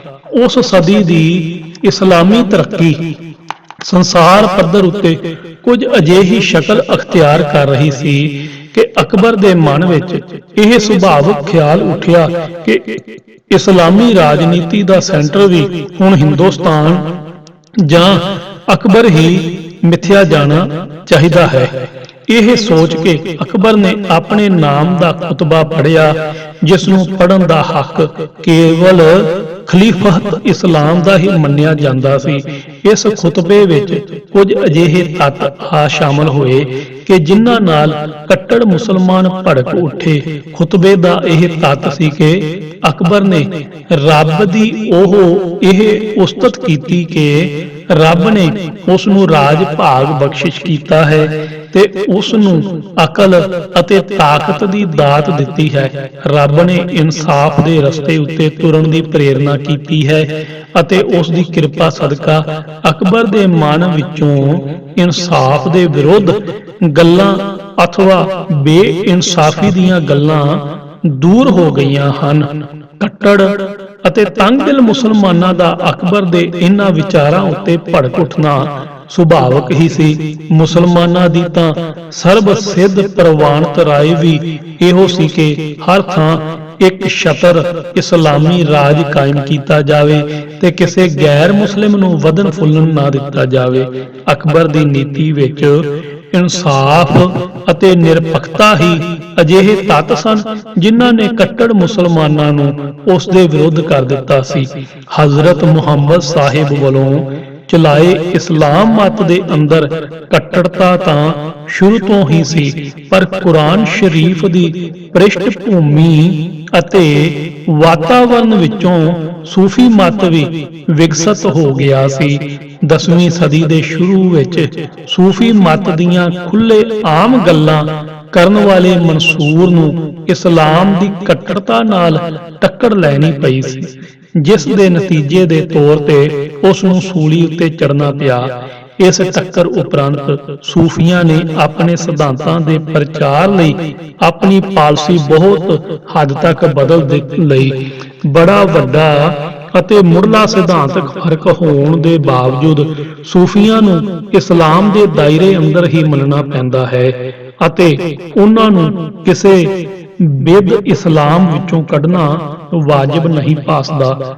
ਸ਼ੇਖ ਮੁਹਈਉਦੀਨ ਇਬਨ ਅਰਬੀ, ਸ਼ੇਖ ਸ਼ਿਹਾਬੁਦੀਨ ਸੁਹਰਾਵਰਦੀ ਆਦਿਕ ਅਨੇਕਾਂ ਸੂਫੀ ਬਜ਼ੁਰਗ 13ਵੀਂ ਸਦੀ ਵਿੱਚ ਹੋਏ, ਜਿਨ੍ਹਾਂ ਨੇ ਸੂਫੀ ਮਤ ਦੀ ਸ਼ਾਨ ਨੂੰ ਚਾਰ ਚੰਨ ਲਾਏ।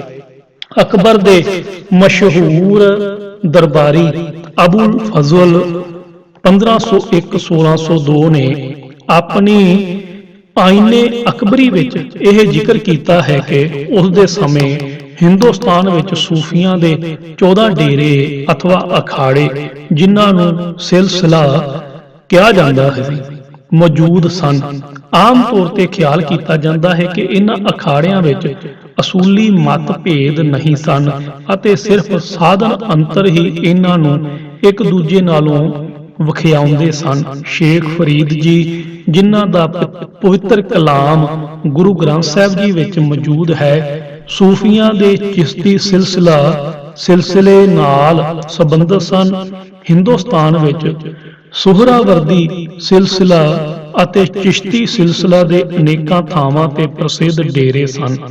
ਇਸ ਸੂਫੀ ਮਤ ਨਾਲ ਸ਼ੁਰੂ ਵਿੱਚ ਸਿੱਖ ਮਤ ਦੀ ਚੰਗੀ ਸਾਂਝ ਅਤੇ ਮਿੱਤਰਤਾ ਸੀ, ਪਰ ਉਪਰੋਕਤ ਬਿਆਨ ਕੀਤੇ ਗਏ ਸ਼ੇਖ ਅਹਿਮਦ ਸਰਹੰਦੀ ਮੁਜੱਦਦ ਅਲਫਬਾਨੀ ਨੇ ਹਿੰਦੁਸਤਾਨ ਦੇ ਸੂਫੀ ਮਤ ਦੇ ਸਿਧਾਂਤਾਂ ਵਿੱਚ ਹੀ ਮੁੱਢਲਾ ਫਰਕ ਨਹੀਂ ਲਿਆਂਦਾ, ਬਲਕਿ ਇਸਲਾਮ ਵਿੱਚ ਇਸ ਕਦਰ ਕੱਟੜਤਾ ਵਾੜ ਦਿੱਤੀ ਕਿ ਸਿੱਖ ਮਤ ਦੇ ਵਾਧੇ ਦੀ ਸਿੱਧੀ ਟੱਕਰ ਇਸਲਾਮ ਅਤੇ ਇਸ ਦੀ ਰਾਜ ਸ਼ਕਤੀ ਨਾਲ ਆਰੰਭ ਹੋ ਗਈ। ਸੂਫੀ ਮਤ ਦੇ ਅੱਡ-ਅੱਡ ਅਖਾੜਿਆਂ ਵਿੱਚ ਪਹਿਲਾਂ ਹੀ ਕਈ ਸਾਧਨ ਅੰਤਰ ਮੌਜੂਦ ਸਨ, ਜਿਵੇਂ ਕਿ ਸੁਹਰਾਵਰਦੀ ਅਖਾੜੇ ਵਾਲਿਆਂ ਦਾ ਵਿਚਾਰ ਸੀ ਕਿ ਗਿਆਨ ਪ੍ਰਾਪਤੀ ਲਈ ਸ਼ਰਅ ਦਾ ਪਾਲਣਾ ਜਾਂ ਮੁਸਲਮਾਨੀ ਰਹਿਤ ਮਰਿਆਦਾ ਨੂੰ ਪੂਰੀ ਤਰ੍ਹਾਂ ਮੰਨਣਾ ਜ਼ਰੂਰੀ ਹੈ। ਚਿਸ਼ਤੀ ਵਿਦਵਾਨ ਇਸ ਗੱਲ ਨਾਲ ਸਹਿਮਤ ਨਹੀਂ ਸਨ। ਉਹਨਾਂ ਦੇ ਵਿਚਾਰ ਅਨੁਸਾਰ ਗਿਆਨ ਦੀ ਪ੍ਰਾਪਤੀ ਦਾ ਸਹੀ ਰਸਤਾ ਆਪਣੇ ਮਨ ਦੀ ਸ਼ੁੱਧੀ ਹੈ, ਸ਼ਰਅ ਦੀਆਂ ਬੇੜੀਆਂ ਨਹੀਂ। ਖੋਜ ਕਰਨ ਉੱਪਰ ਪ੍ਰਤੀਤ ਹੁੰਦਾ ਹੈ ਕਿ ਸਿੱਖੀ ਨਾਲ ਹਿਰਤ ਰੱਖਣ ਵਾਲੇ ਹਜ਼ਰਤ ਮੀਆਂ ਮੀਰ ਅਤੇ ਪੀਰ ਬੁੱਧੂ ਸ਼ਾਹ ਵਰਗੇ ਕੁਰਬਾਨੀ ਦੇ ਪੁਤਲੇ ਚਿਸ਼ਤੀ ਦੇ ਅਖਾੜਿਆਂ ਨਾਲ ਸੰਬੰਧਿਤ ਸਨ। ਜਿਸ ਜ਼ਮਾਨੇ ਦਾ ਜ਼ਿਕਰ ਕੀਤਾ ਜਾ ਰਿਹਾ ਹੈ, ਉਸ ਜ਼ਮਾਨੇ ਵਿੱਚ ਚਿਸ਼ਤੀ ਅਤੇ ਸੋਹਰਾਵਰਦੀ ਦੇ ਦੋ ਸਿਲਸਿਲੇ ਹੀ ਹਿੰਦੁਸਤਾਨ ਵਿੱਚ ਜ਼ਿਆਦਾ ਹਾਵੀ ਸਨ। ਇਹ ਸੂਫੀ ਸਿਲਸਿਲੇ ਦਰਅਸਲ ਈਰਾਨ ਦੀ ਪੈਦਾਵਾਰ ਸਨ ਅਤੇ ਸ਼ਾਂਤੀਪੂਰਵਕ ਪ੍ਰਚਾਰ ਦੇ ਹਾਮੀ ਸਨ। ਦੇ ਜੀਵਨ ਦੇ ਅੰਤਲੇ ਸਾਲਾਂ ਵਿੱਚ ਇੱਕ ਹੋਰ ਨਵਾਂ ਸੂਫੀ ਸਿਲਸਿਲਾ ਹਿੰਦੁਸਤਾਨ ਵਿੱਚ ਆ ਪੁੱਜਾ, ਜੋ ਤੁਰਾਨ ਦੀ ਪੈਦਾਵਾਰ ਸੀ ਅਤੇ ਜਿਸ ਨੂੰ ਖਵਾਜਾ ਮੁਹੰਮਦ ਬਾਕੀ ਬਿੱਲਾ ਹਿੰਦੁਸਤਾਨ ਵਿੱਚ ਲੈ ਕੇ ਆਇਆ ਸੀ। ਇਸ ਸਿਲਸਿਲੇ ਦਾ ਨਾਮ ਨਕਸ਼ਬੰਦੀ ਕਰਕੇ ਜਾਣਿਆ ਜਾਂਦਾ ਹੈ। ਖਵਾਜਾ ਬਾਕੀ ਬਿੱਲਾ ਸਨ 1564 ਵਿੱਚ ਕਾਬਲ ਵਿੱਚ ਜੰਮਿਆ ਸੀ। ਉਸ ਨੇ ਅਨੇਕਾਂ ਇਸਲਾਮੀ ਤੀਰਥਾਂ ਉੱਤੇ ਗਿਆਨ ਪ੍ਰਾਪਤੀ ਲਈ ਰਟਨ ਕੀਤਾ ਤੇ ਕਈ ਸੂਫੀ ਫਕੀਰਾਂ ਨਾਲ ਸੰਬੰਧ ਬਣਾਏ। ਨਕਸ਼ਬੰਦੀ ਅਖਾੜੇ ਦੇ ਖਵਾਜਾ ਅਮਕੰਗੀ ਨਾਲ ਬੁਖਾਰੇ ਵਿੱਚ ਸੰਬੰਧ ਬਣਾਇਆ, ਜਿਸ ਨੇ ਖਵਾਜਾ ਬਾਕੀ ਬਿੱਲਾ ਨੂੰ ਹਿੰਦੁਸਤਾਨ ਵਿੱਚ ਆਪਣੇ ਮਤ ਦਾ ਪ੍ਰਚਾਰ ਕਰਨ ਹਿੱਤ ਆਦੇਸ਼ ਦਿੱਤਾ। ਇਸ ਮੁਤਾਬਕ 5-6 ਸਾਲ ਹਿੰਦੁਸਤਾਨ ਵਿੱਚ ਆਪਣੇ ਮਤ ਦਾ ਪ੍ਰਚਾਰ ਕਰਨ ਪਿੱਛੋਂ ਸਨ 1603 ਉਹ ਦਿੱਲੀ ਵਿੱਚ ਚੜ੍ਹਾਈ ਕਰ ਗਿਆ। ਖਵਾਜਾ ਬਾਕੀ ਬਿੱਲਾ ਇਸ ਸਿਧਾਂਤ ਦਾ ਕਾਇਲ ਸੀ ਕਿ ਧਰਮ ਪ੍ਰਚਾਰ ਲਈ ਰਾਜ ਸ਼ਕਤੀ ਨੂੰ ਵਰਤਣਾ ਬਹੁਤ ਜ਼ਰੂਰੀ ਹੈ। ਬਾਦਸ਼ਾਹਾਂ ਅਤੇ ਨਵਾਬਾਂ ਨਾਲ ਤਾਲਮੇਲ ਰੱਖ ਕੇ ਰਾਜ ਸ਼ਕਤੀ ਨੂੰ ਇਸਲਾਮ ਦੇ ਵਾਧੇ ਲਈ ਵਰਤਣਾ ਇਸ ਦੀ ਵਿਚਾਰਧਾਰਾ ਮੁਤਾਬਕ ਬੜਾ ਜ਼ਰੂਰੀ ਸੀ। ਉਸ ਦੀ ਇਹ ਰੁਚੀ ਅਤੇ ਇਹ ਵਿਸ਼ੇਸ਼ ਵਿਚਾਰਧਾਰਾ ਉਸ ਵੱਲੋਂ ਲਿਖੀਆਂ ਗਈਆਂ ਉਹਨਾਂ ਚਿੱਠੀਆਂ ਤੋਂ ਸਪਸ਼ਟ ਹੋ ਜਾਂਦੀ ਹੈ ਜੋ ਉਸ ਨੇ ਸ਼ੇਖ ਫਰੀਦ ਬੁਖਾਰੀ, ਜੋ ਮਗਰੋਂ ਜਾ ਕੇ ਨਵਾਬ ਮੁਰਤਜ਼ਾ ਖਾਂ ਕਰਕੇ ਪ੍ਰਸਿੱਧ ਹੋਇਆ, ਨੂੰ ਲਿਖੀਆਂ ਸਨ। ਸ਼ੇਖ ਅਹਿਮਦ ਸਰਹੰਦੀ ਮੁਜੱਦਦ ਅਲ-ਕੁਬਾਨੀ 1561 ਵਿੱਚ ਸਰਹੰਦ ਵਿਖੇ ਸ਼ੇਖ ਅਬਦੁਲ ਅਹਿਦ ਦੇ ਘਰ ਪੈਦਾ ਹੋਇਆ। ਇਸ ਨੇ ਜ਼ਮਾਨੇ ਦੇ ਬੜੇ ਮਸ਼ਹੂਰ ਮੁਸਲਿਮ ਵਿਦਵਾਨਾਂ ਕੋਲੋਂ ਤਾਲੀਮ ਹਾਸਲ ਕੀਤੀ। ਸਨ 1599 ਵਿੱਚ ਹੱਜ ਜਾਣ ਸਮੇਂ ਇਹ ਦਿੱਲੀ ਵਿੱਚ ਉਪਰੋਕਤ ਬਿਆਨ ਕੀਤੇ ਗਏ ਖਵਾਜਾ ਬਾਕੀ ਬਿੱਲਾ ਨੂੰ ਮਿਲਿਆ ਅਤੇ ਉਸ ਦਾ ਪੱਕਾ ਸੇਵਕ ਬਣ ਗਿਆ। ਬਾਕੀ ਬਿੱਲੇ ਨੇ ਸ਼ੇਖ ਅਹਿਮਦ ਸਰਹੰਦੀ ਨੂੰ ਸਰਹੰਦ ਵਿਖੇ ਇਸਲਾਮ ਦੇ ਪ੍ਰਚਾਰ ਦਾ ਕੇਂਦਰ ਬਣਾ ਕੇ ਆਪਣੀਆਂ ਸਰਗਰਮੀਆਂ ਨੂੰ ਤੇਜ਼ ਕਰਨ ਦੀ ਵਿਉਂਤ ਦੱਸੀ। ਖਵਾਜਾ ਬਾਕੀ ਬਿੱਲਾ ਸ਼ੇਖ ਅਹਿਮਦ ਦੀ ਤੀਖਣ ਬੁੱਧੀ ਅਤੇ ਹਰ ਕਿਸੇ ਨੂੰ ਪ੍ਰਭਾਵਿਤ ਕਰ ਸਕਣ ਦੀ ਲਾਸਾਨੀ ਕਾਬਲੀਅਤ ਦਾ ਬੜਾ ਕਾਇਲ ਸੀ। ਅਕਬਰ ਦੇ ਜੀਵਨ ਦੇ ਅੰਤਲੇ ਸਮੇਂ ਵਿੱਚ ਸ਼ੇਖ ਫਰੀਦ ਬੁਖਾਰੀ ਸਭ ਨਾਲੋਂ ਵੱਧ ਤਕੜੀ, ਮਜ਼ਬੂਤ ਅਤੇ ਪ੍ਰਭਾਵਸ਼ਾਲੀ ਦਰਬਾਰੀ ਦੀ ਸ਼ਕਲ ਅਖਤਿਆਰ ਕਰ ਚੁੱਕਾ ਸੀ। ਬਾਕੀ ਬਿੱਲੇ ਦਾ ਸ਼ਰਧਾਲੂ ਹੋਣ ਕਾਰਨ ਕੁਦਰਤੀ ਤੌਰ ਤੇ ਇਹ ਸ਼ੇਖ ਅਹਿਮਦ ਸਰਹੰਦੀ ਦਾ ਵੀ ਪੁੱਜ ਕੇ ਸ਼ਰਧਾਲੂ ਸੀ। ਜਹਾਂਗੀਰ ਅਕਬਰ ਦੇ ਘਰ 30 ਅਗਸਤ 1561 ਨੂੰ ਪੈਦਾ ਹੋਇਆ। ਜਿਉਂ-ਜਿਉਂ ਜਵਾਨ ਹੋਇਆ, ਹਿੰਦੁਸਤਾਨ ਦੇ ਤਖਤ ਉੱਤੇ ਬੈਠਣ ਦੀ ਲਾਲਸਾ ਇਸ ਦੇ ਮਨ ਵਿੱਚ ਵੱਧਦੀ ਹੀ ਗਈ। ਉਧਰ ਅਕਬਰ ਨੇ ਵੀ ਕਮਾਲ ਕਰ ਦਿੱਤਾ, ਉਹ ਮਰਨ ਵਿੱਚ ਹੀ ਨਹੀਂ ਸੀ ਆ ਰਿਹਾ। ਅਕਬਰ ਨੇ ਰਾਜ ਵੀ ਤਾਂ ਕੋਈ ਥੋੜਾ ਅਰਸਾ ਨਹੀਂ ਕੀਤਾ ਸੀ। ਉਸ ਦੇ ਰਾਜ ਕਰਨ ਦਾ ਸਮਾਂ 5 ਦਹਾਕਿਆਂ ਤੋਂ ਕੇਵਲ 1 ਸਾਲ ਘੱਟ ਸੀ। ਜਹਾਂਗੀਰ ਦੁਖੀ ਸੀ ਅਤੇ ਚਾਹੁੰਦਾ ਸੀ ਕਿ ਉਸ ਦਾ ਪਿਤਾ ਛੇਤੀ ਮਰੇ ਅਤੇ ਉਹ ਗੱਦੀ ਉੱਤੇ ਬੈਠੇ।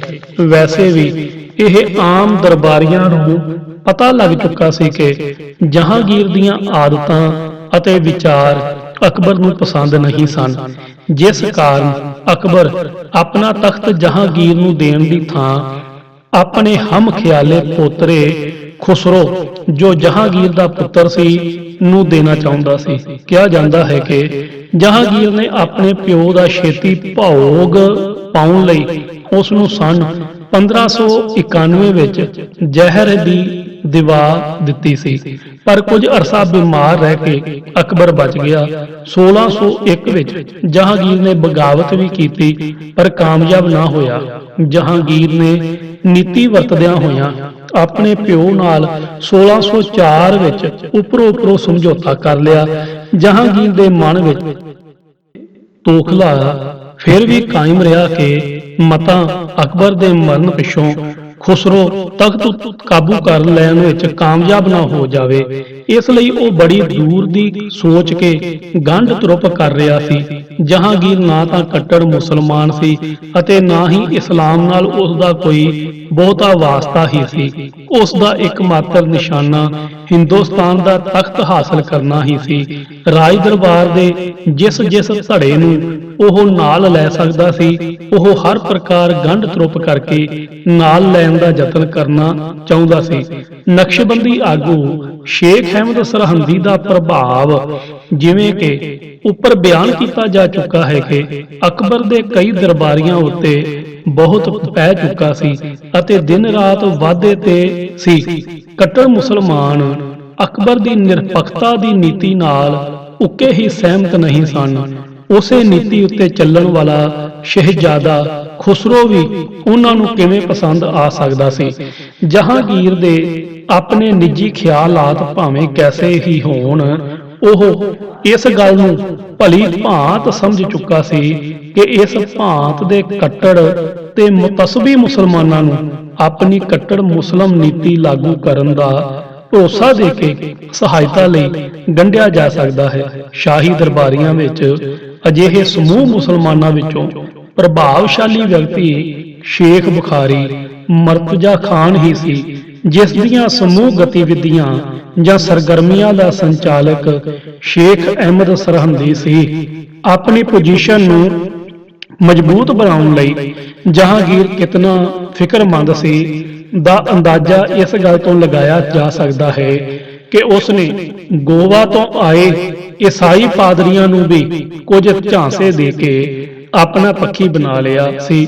ਇਹਨਾਂ ਪਾਦਰੀਆਂ ਨੂੰ ਉਹ ਇਸ ਹੱਦ ਤੱਕ ਚਕਮਾ ਦੇ ਗਿਆ ਸੀ ਕਿ ਇਹ ਪਾਦਰੀ ਮਹਿਸੂਸ ਕਰਨ ਲੱਗ ਗਏ ਸੀ ਕਿ ਜਹਾਂਗੀਰ ਮਨੋਂ ਈਸਾਈ ਹੈ ਤੇ ਛੇਤੀ ਤਖਤ ਪਰ ਬੈਠਣ ਤੇ ਪ੍ਰਗਟ ਤੌਰ ਤੇ ਈਸਾਈ ਮਤ ਵਿੱਚ ਸ਼ਾਮਲ ਹੋ ਜਾਵੇਗਾ।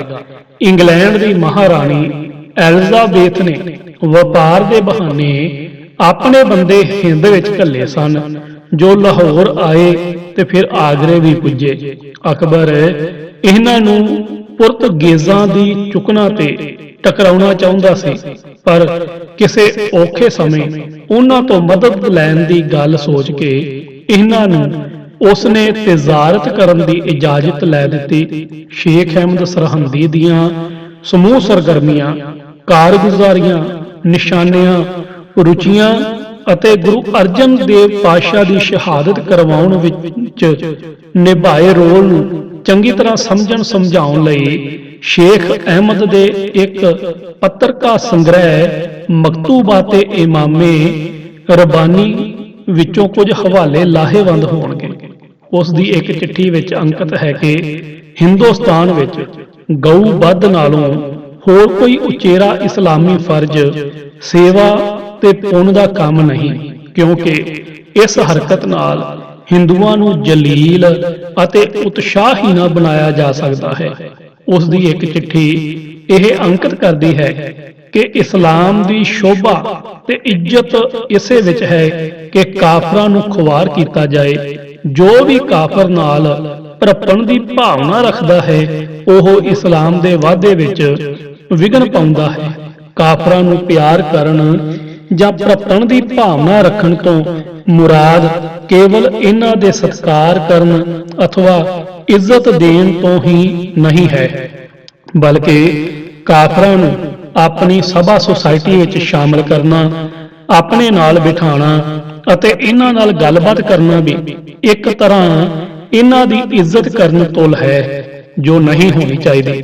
ਸੱਚ ਤਾਂ ਇਹ ਹੈ ਕਿ ਇਹਨਾਂ ਹਿੰਦੂਆਂ ਨੂੰ ਕੁੱਤਿਆਂ ਦੀ ਤਰ੍ਹਾਂ ਦੁਰੇ ਕਰਨੀ ਚਾਹੀਦੀ ਹੈ। ਸ਼ੇਖ ਫਰੀਦ ਬੁਖਾਰੀ ਨੂੰ ਇੱਕ ਚਿੱਠੀ ਵਿੱਚ ਸ਼ੇਖ ਅਹਿਮਦ ਲਿਖਦਾ ਹੈ ਕਿ ਮੇਰੀ ਇਹ ਬੜੀ ਤੀਬਰ ਖਾਹਿਸ਼ ਹੈ ਕਿ ਹਿੰਦੂਆਂ ਨਾਲ, ਜੋ ਕਿ ਖੁਦਾ ਅਤੇ ਪੈਗੰਬਰ ਦੇ ਦੁਸ਼ਮਣ ਹਨ, ਰੱਜ ਕੇ ਧੱਕਾ ਕੀਤਾ ਜਾਵੇ। ਇਹਨਾਂ ਦਾ ਭਰਵਾਂ ਨਿਰਾਦਰ ਅਤੇ ਦੁਰੇ ਹੋਣੀ ਚਾਹੀਦੀ ਹੈ। ਇਹਨਾਂ ਦੀ ਬਦਕਿਸਮਤ ਬੰਦਿਆਂ ਦੀ ਨਿਤ ਹੀ ਬੇਇੱਜ਼ਤੀ ਕੀਤੀ ਜਾਣੀ ਚਾਹੀਦੀ ਹੈ। ਰੱਬ ਨੂੰ ਖੁਸ਼ ਕਰਨ ਦਾ ਇਸ ਤੋਂ ਵੱਧ ਹੋਰ ਕੋਈ ਸੌਖਾ ਤਰੀਕਾ ਨਹੀਂ। ਇਹ ਗੱਲ ਦ੍ਰਿੜਤਾ ਨਾਲ ਪੱਲੇ ਬੰਨ੍ਹ ਲੈਣੀ ਚਾਹੀਦੀ ਹੈ। ਸ਼ੇਖ ਫਰੀਦ ਬੁਖਾਰੀ ਨੂੰ ਕਾਂਗੜੇ ਉੱਤੇ ਹਮਲਾ ਕਰਨ ਦੀ ਤਿਆਰੀ ਸਮੇਂ ਇੱਕ ਪੱਤਰ ਸ਼ੇਖ ਅਹਿਮਦ ਨੇ ਲਿਖਿਆ, ਜਿਸ ਵਿੱਚ ਉਸਨੇ ਸਪਸ਼ਟ ਹੀ ਆਪਣੀ ਮੁਤਸਬੀ ਨੀਤੀ ਦਾ ਪ੍ਰਗਟਾਵਾ ਕੀਤਾ। ਉਸਨੇ ਸਪਸ਼ਟ ਲਿਖਿਆ ਕਿ ਕਾਂਗੜੇ ਦੇ ਮੰਦਰਾਂ ਦੀਆਂ ਮੂਰਤੀਆਂ ਜੋ ਬਿਨਾਂ ਮਤਲਬ ਦੇ ਖੁਦਾ ਬਣੀਆਂ ਪਈਆਂ ਹਨ ਦੀ ਵੱਧ ਤੋਂ ਵੱਧ ਨਿਰਾਦਰੀ ਅਤੇ ਭ੍ਰਿਸ਼ਟਤਾ ਕਰਨੀ ਚਾਹੀਦੀ ਹੈ। ਇਹਨਾਂ ਝੂਠੇ ਖੁਦਾਵਾਂ ਨੂੰ ਮੰਨਣ ਵਾਲੇ ਹਿੰਦੂਆਂ ਨੂੰ ਪੂਰੀ ਤਰ੍ਹਾਂ ਬਰਬਾਦ ਕਰਨਾ ਚਾਹੀਦਾ ਹੈ। ਸਰੀਰਕ ਕਮਜ਼ੋਰੀ ਅਤੇ ਸਰਦੀ ਰੁਕਾਵਟ ਬਣੀ ਪਈ ਹੈ, ਨਹੀਂ ਤੇ ਇਹ ਫਕੀਰ ਖੁਦ ਹਾਜ਼ਰ ਹੋ ਕੇ ਇਹਨਾਂ ਪੱਥਰਾਂ ਦੀਆਂ ਮੂਰਤੀਆਂ ਉੱਤੇ ਥੁੱਕਦਾ ਅਤੇ ਇਸ ਨੂੰ ਮਹਾਨ ਪਵਿੱਤਰ ਤੇ ਧਰਮ ਦਾ ਕੰਮ ਸਮਝਦਾ। ਸ਼ੇਖ ਫਰੀਦ ਬੁਖਾਰੀ ਨੂੰ ਇੱਕ ਹੋਰ ਚਿੱਠੀ ਵਿੱਚ ਇਉਂ ਲਿਖਿਆ ਗਿਆ ਕਿ ਇਸਲਾਮ ਦੀ ਇੱਜ਼ਤ ਕੁਫਰ ਨੂੰ ਖੁਆਰ ਕਰਨ ਵਿੱਚ ਹੈ। ਜਜ਼ੀਆ ਟੈਕਸ ਤੋਂ ਮੁਰਾਦ ਇਹੋ ਹੈ ਕਿ ਗੈਰ ਮੁਸਲਮਾਨਾਂ ਨੂੰ ਜਲੀਲ ਅਤੇ ਬੇਇੱਜ਼ਤ ਕੀਤਾ ਜਾਵੇ। ਜੇ ਕਾਫਰਾਂ ਨੂੰ ਥੋੜਾ ਜਿੰਨਾ ਵੀ ਹੱਕ ਦਿੱਤਾ ਜਾਵੇ ਤਾਂ ਇਸ ਨਾਲ ਇਸਲਾਮ ਦੀ ਹਾਨੀ ਹੁੰਦੀ ਹੈ। ਇਸ ਮੁੱਢਲੇ ਅਸੂਲ ਨੂੰ ਚੰਗੀ ਤਰ੍ਹਾਂ ਸਮਝ ਲੈਣਾ ਚਾਹੀਦਾ ਹੈ। ਲੋਕ ਆਮ ਤੌਰ ਤੇ ਇਸ ਮੁੱਢਲੀ ਹਕੀਕਤ ਨੂੰ ਨਜ਼ਰ ਅੰਦਾਜ਼ ਕਰ ਰਹੇ ਹਨ ਅਤੇ ਇਸ ਤਰ੍ਹਾਂ ਉਹ ਇਸਲਾਮ ਦੀ ਹਾਨੀ ਕਰ ਰਹੇ ਹਨ। ਅਕਬਰ ਦੀ ਪਾਲਸੀ ਵੱਲ ਇਸ਼ਾਰਾ ਹੈ। ਇੱਕ ਹੋਰ ਚਿੱਠੀ ਐਉਂ ਅੰਕਿਤ ਕਰਦੀ ਹੈ, ਇਸ ਦੇਸ਼ ਵਿੱਚ ਹਿੰਦੂਆਂ ਕਾਫਰਾਂ ਪਾਸੋਂ ਜਜ਼ੀਆ ਲੈਣਾ ਬੰਦ ਕੀਤਾ ਗਿਆ ਹੈ। ਇਸ ਦੀ ਵਜ੍ਹਾ ਸਿਰਫ ਇਹ ਹੈ ਕਿ ਸ਼ਾਹੀ ਦਰਬਾਰ ਵਿੱਚ ਹਿੰਦੂਆਂ ਨੂੰ ਮਾਣ ਮਿਲਣ ਲੱਗ ਪਿਆ ਹੈ। ਅਕਬਰ ਦੀ ਨੀਤੀ ਤੋਂ ਬਹੁਤ ਪਰੇਸ਼ਾਨ ਹੈ। ਇੱਕ ਹੋਰ ਚਿੱਠੀ ਸ਼ੇਖ ਨੇ ਆਪਣੇ ਇੱਕ ਹਿੰਦੂ ਸੇਵਕ ਹਿਰਦੇ ਰਾਮ ਨੂੰ ਲਿਖ ਕੇ ਵਾਹ ਵਾਹ ਕਮਾਲ ਦਾ ਰੰਗ ਬੱਧਾ ਹੈ। ਰਾਮ ਕ੍ਰਿਸ਼ਨ ਆਦਿ ਜਿਨ੍ਹਾਂ ਨੂੰ ਹਿੰਦੂ ਪੂਜਿਆ ਮੰਨਦੇ ਹਨ, ਰੱਬ ਦੀ ਕਮੀਨੀ ਮਖਲੂਕ ਹਨ। ਅਕਲ ਤੋਂ ਕੰਮ ਲੈਣਾ ਚਾਹੀਦਾ ਹੈ ਤੇ ਆਪਣੇ ਪੁਰਖਿਆਂ ਦੇ ਮਗਰ ਨਹੀਂ ਲੱਗਣਾ ਚਾਹੀਦਾ। ਸ਼ਰਮ ਦੀ ਗੱਲ ਹੈ ਕਿ ਕੋਈ ਸਾਰੀ ਸ੍ਰਿਸ਼ਟੀ ਦੇ ਕਰਤਾ ਨੂੰ ਰਾਮ ਤੇ ਕ੍ਰਿਸ਼ਨ ਦੇ ਨਾਮ ਨਾਲ ਸੰਬੋਧਨ ਕਰੇ। ਇਹ ਗੱਲ ਤਾਂ ਇਉਂ ਹੈ ਜਿਵੇਂ ਕੋਈ ਕਿਸੇ ਆਲਮਗੀਰ ਬਾਦਸ਼ਾਹ ਨੂੰ ਕਹਿ ਕੇ ਸਤਿਕਾਰ ਹੁੰਦਾ ਮੰਨੇ। ਰਾਮ ਤੇ ਰਹਿਮਾਨ ਇੱਕੋ ਮੰਨਣਾ ਬੇਵਕੂਫੀ ਹੈ। ਉੱਪਰ ਅੰਕਿਤ ਬਿਆਨਾਂ ਵਿੱਚ ਸ਼ੇਖ ਅਹਿਮਦ ਸਰਹੰਦੀ ਦੀਆਂ ਰੁਚੀਆਂ, ਖਿਆਲਾਂ ਅਤੇ ਨਿਸ਼ਾਨਿਆਂ ਬਾਰੇ ਕੋਈ ਸ਼ੱਕ ਨਹੀਂ ਰਹਿ ਜਾਂਦਾ। ਉਹ ਸਾਰੇ ਹਿੰਦ ਅੰਦਰ ਇੱਕ ਛਤਰ ਇਸਲਾਮ ਦਾ ਬੋਲਬਾਲਾ ਚਾਹੁੰਦਾ ਸੀ। ਇਸਲਾਮ ਦੇ ਵਾਧੇ ਲਈ ਤਾਕਤ ਦੀ ਵਰਤੋਂ ਤੇ ਰਾਜ ਸ਼ਕਤੀ ਦੀ ਵਰਤੋਂ ਨੂੰ ਆਪਣੇ ਮਤ ਅਨੁਕੂਲ ਤੇ ਜਾਇਜ਼ ਸਮਝਦਾ ਸੀ।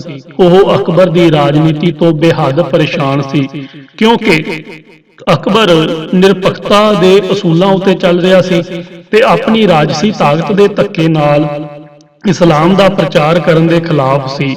ਜਿੱਥੇ ਜਹਾਂਗੀਰ ਬੜੀ ਤੀਬਰਤਾ ਨਾਲ ਅਕਬਰ ਦੀ ਮੌਤ ਨੂੰ ਉਡੀਕ ਰਿਹਾ ਸੀ, ਉੱਥੇ ਸ਼ੇਖ ਅਹਿਮਦ ਸਰਹੱਦੀ ਵੀ ਦੂਰ ਦੀ ਸੋਚ ਕੇ ਕਈ ਗੁੰਦਾਂ ਗੁੰਦ ਰਿਹਾ ਸੀ। 1604 ਵਿੱਚ ਜਹਾਂਗੀਰ ਦਾ ਆਪਣੇ ਬਾਪ ਨਾਲ ਕੁਝ ਸਮਝੌਤਾ ਵੀ ਹੋ ਗਿਆ ਸੀ ਤੇ ਅਕਬਰ ਨੇ ਖੁੱਲੇ ਆਮ ਉਸ ਨੂੰ ਆਪਣਾ ਜਾਨਸ਼ੀਨ ਬਣਾਉਣਾ ਮੰਨ ਲਿਆ ਸੀ। ਪਰ ਜਹਾਂਗੀਰ ਅਤੇ ਅਕਬਰ ਦੇ ਕਈ ਦਰਬਾਰੀਆਂ ਨੂੰ ਸ਼ੱਕ ਸੀ ਕਿ ਕਿਤੇ ਐਨ ਮਰਨ ਵਕਤ ਜਹਾਂਗੀਰ ਦੀ ਥਾਂ ਉਸ ਦੇ ਪੁੱਤਰ ਖੁਸਰੋ ਨੂੰ ਹੀ ਆਪਣਾ ਜਾਨਸ਼ੀਨ ਨਾ ਥਾਪ ਦੇਵੇ। ਇਸ ਬਾਰੇ ਸ਼ੇਖ ਅਹਿਮਦ ਵੀ ਪੂਰੀ ਤਰ੍ਹਾਂ ਚੌਕੰਨਾ ਸੀ। ਉਹ ਇਹ ਗੱਲ ਚੰਗੀ ਤਰ੍ਹਾਂ ਸਮਝਦਾ ਸੀ ਕਿ ਖੁਸਰੋ ਪੂਰੀ ਤਰ੍ਹਾਂ ਆਪਣੇ ਦਾਦੇ ਅਕਬਰ ਦੀ ਨੀਤੀ ਉੱਤੇ ਤੁਰੇਗਾ, ਕਿਉਂਕਿ ਖੁਸਰੋ ਦੇ ਵਿਚਾਰ ਕਿਸੇ ਤੋਂ ਲੁਕੇ ਛਿਪੇ ਨਹੀਂ ਸਨ। ਉਂਝ ਤਾਂ ਜਹਾਂਗੀਰ ਵੀ ਸ਼ੇਖ ਅਹਿਮਦ ਲਈ ਕੋਈ ਭਰੋਸੇਯੋਗ ਨਹੀਂ ਮੁਸਲਮਾਨ ਨਹੀਂ ਸੀ। ਦਿਨ ਵਿੱਚ 5-5 ਸੇਰ ਸ਼ਰਾਬ ਪੀ ਜਾਂਦਾ ਸੀ। ਦੇ ਹਵਾਲੇ ਪ੍ਰਗਟ ਕਰਦੇ ਹਨ ਕਿ ਈਸਾਈ ਪਾਦਰੀ ਉਸ ਨੂੰ ਇੱਕ ਈਸਾਈ ਦੇ ਰੂਪ ਵਿੱਚ ਦੇਖ ਰਹੇ ਸਨ ਤੇ ਇਹ ਆਸ ਲਾਈ ਬੈਠੇ ਸਨ ਕਿ ਤਖਤ ਉੱਤੇ ਬੈਠਣ ਪਿੱਛੋਂ ਉਸ ਰਾਹੀਂ ਉਹ ਈਸਾਈ ਮਤ ਦਾ ਭਰਪੂਰ ਪ੍ਰਚਾਰ ਕਰ ਸਕਣਗੇ। ਉਂਝ ਤਖਤ ਉੱਤੇ ਬੈਠਣ ਦੇ ਇੱਕਦਮ ਪਿੱਛੋਂ ਉਸ ਦੀਆਂ ਹਰਕਤਾਂ ਨੇ ਉਹਨਾਂ ਪਾਦਰੀਆਂ ਨੂੰ ਬਿਲਕੁਲ ਨਿਰਾਸ਼ ਕਰ ਦਿੱਤਾ ਸੀ। ਅਯਾਸ਼ ਜਿਹਾ ਹੋਣ ਕਰਕੇ ਇਸ ਉੱਤੇ ਸ਼ੇਖ ਅਹਿਮਦ ਬਹੁਤਾ ਭਰੋਸਾ ਨਹੀਂ ਸੀ ਕਰ ਸਕਦਾ, ਪਰ ਫਿਰ ਵੀ ਸ਼ੇਖ ਅਹਿਮਦ ਨੇ ਦੂਰ ਦੀ ਸੋਚ ਕੇ ਜਹਾਂਗੀਰ ਦੀ ਰਾਜ ਦਰਬਾਰ ਵਿੱਚ ਕਮਜ਼ੋਰ ਪੋਜੀਸ਼ਨ ਨੂੰ ਪੜਤਾਲ ਕੇ ਆਪਣੇ ਲਈ ਬੜੀ ਫਾਇਦੇਮੰਦ ਯੋਜਨਾ ਬਣਾਈ। ਖਾਨੇ ਆਜ਼ਮ ਅਜ਼ੀਜ਼ ਕੋਕਾ ਅਤੇ ਰਾਜਾ ਮਾਨ ਸਿੰਘ ਆਦਿਕ ਦਰਬਾਰੀ ਖੁੱਲ੍ਹੇ ਤੌਰ ਤੇ ਜਹਾਂਗੀਰ ਦੇ ਖਿਲਾਫ ਸਨ ਅਤੇ ਖੁਸਰੋ ਨੂੰ ਤਖਤ ਦਿਵਾਉਣਾ ਚਾਹੁੰਦੇ ਸਨ। ਜਹਾਂਗੀਰ ਦਾ ਪੱਖ ਕੇਵਲ ਇੱਕ ਹਾਲਤ ਵਿੱਚ ਹੀ ਤਕੜਾ ਹੋ ਸਕਦਾ ਸੀ ਕਿ ਉਹ ਕੱਟੜ ਅਤੇ ਜਨੂਨੀ ਮੁਸਲਮਾਨ ਦਰਬਾਰੀਆਂ ਦੀਆਂ ਉਮੀਦਾਂ ਦਾ ਸਿਤਾਰਾ ਬਣਦਾ, ਜਿਨ੍ਹਾਂ ਦੀਆਂ ਸਭ ਸਰਗਰਮੀਆਂ ਨੂੰ ਸੰਚਾਲਿਤ ਕਰਨ ਦਾ ਕੰਮ ਸ਼ੇਖ ਅਹਿਮਦ ਸਰਹੰਦੀ ਪਾਸ ਹੀ ਸੀ।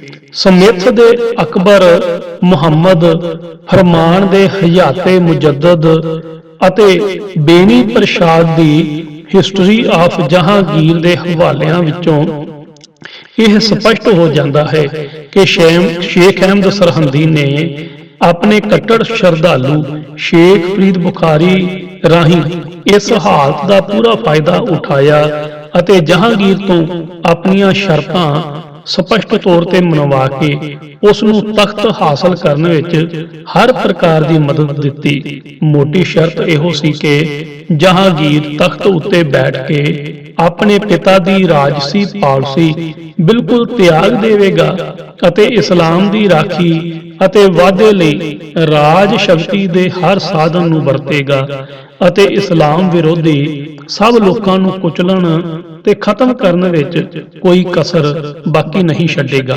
ਸ਼ੇਖ ਹਰ ਹਾਲਤ ਵਿੱਚ ਬਾਦਸ਼ਾਹੀ ਤਾਕਤ ਨੂੰ ਇਸਲਾਮ ਦੇ ਪ੍ਰਚਾਰ ਪ੍ਰਸਾਰ ਤੇ ਵਾਧੇ ਲਈ ਅਤੇ ਕਾਫਰਾਂ ਦੇ ਸਰਬਨਾਸ਼ ਲਈ ਵਰਤਨ ਤੇ ਤੁਲਿਆ ਹੋਇਆ ਸੀ।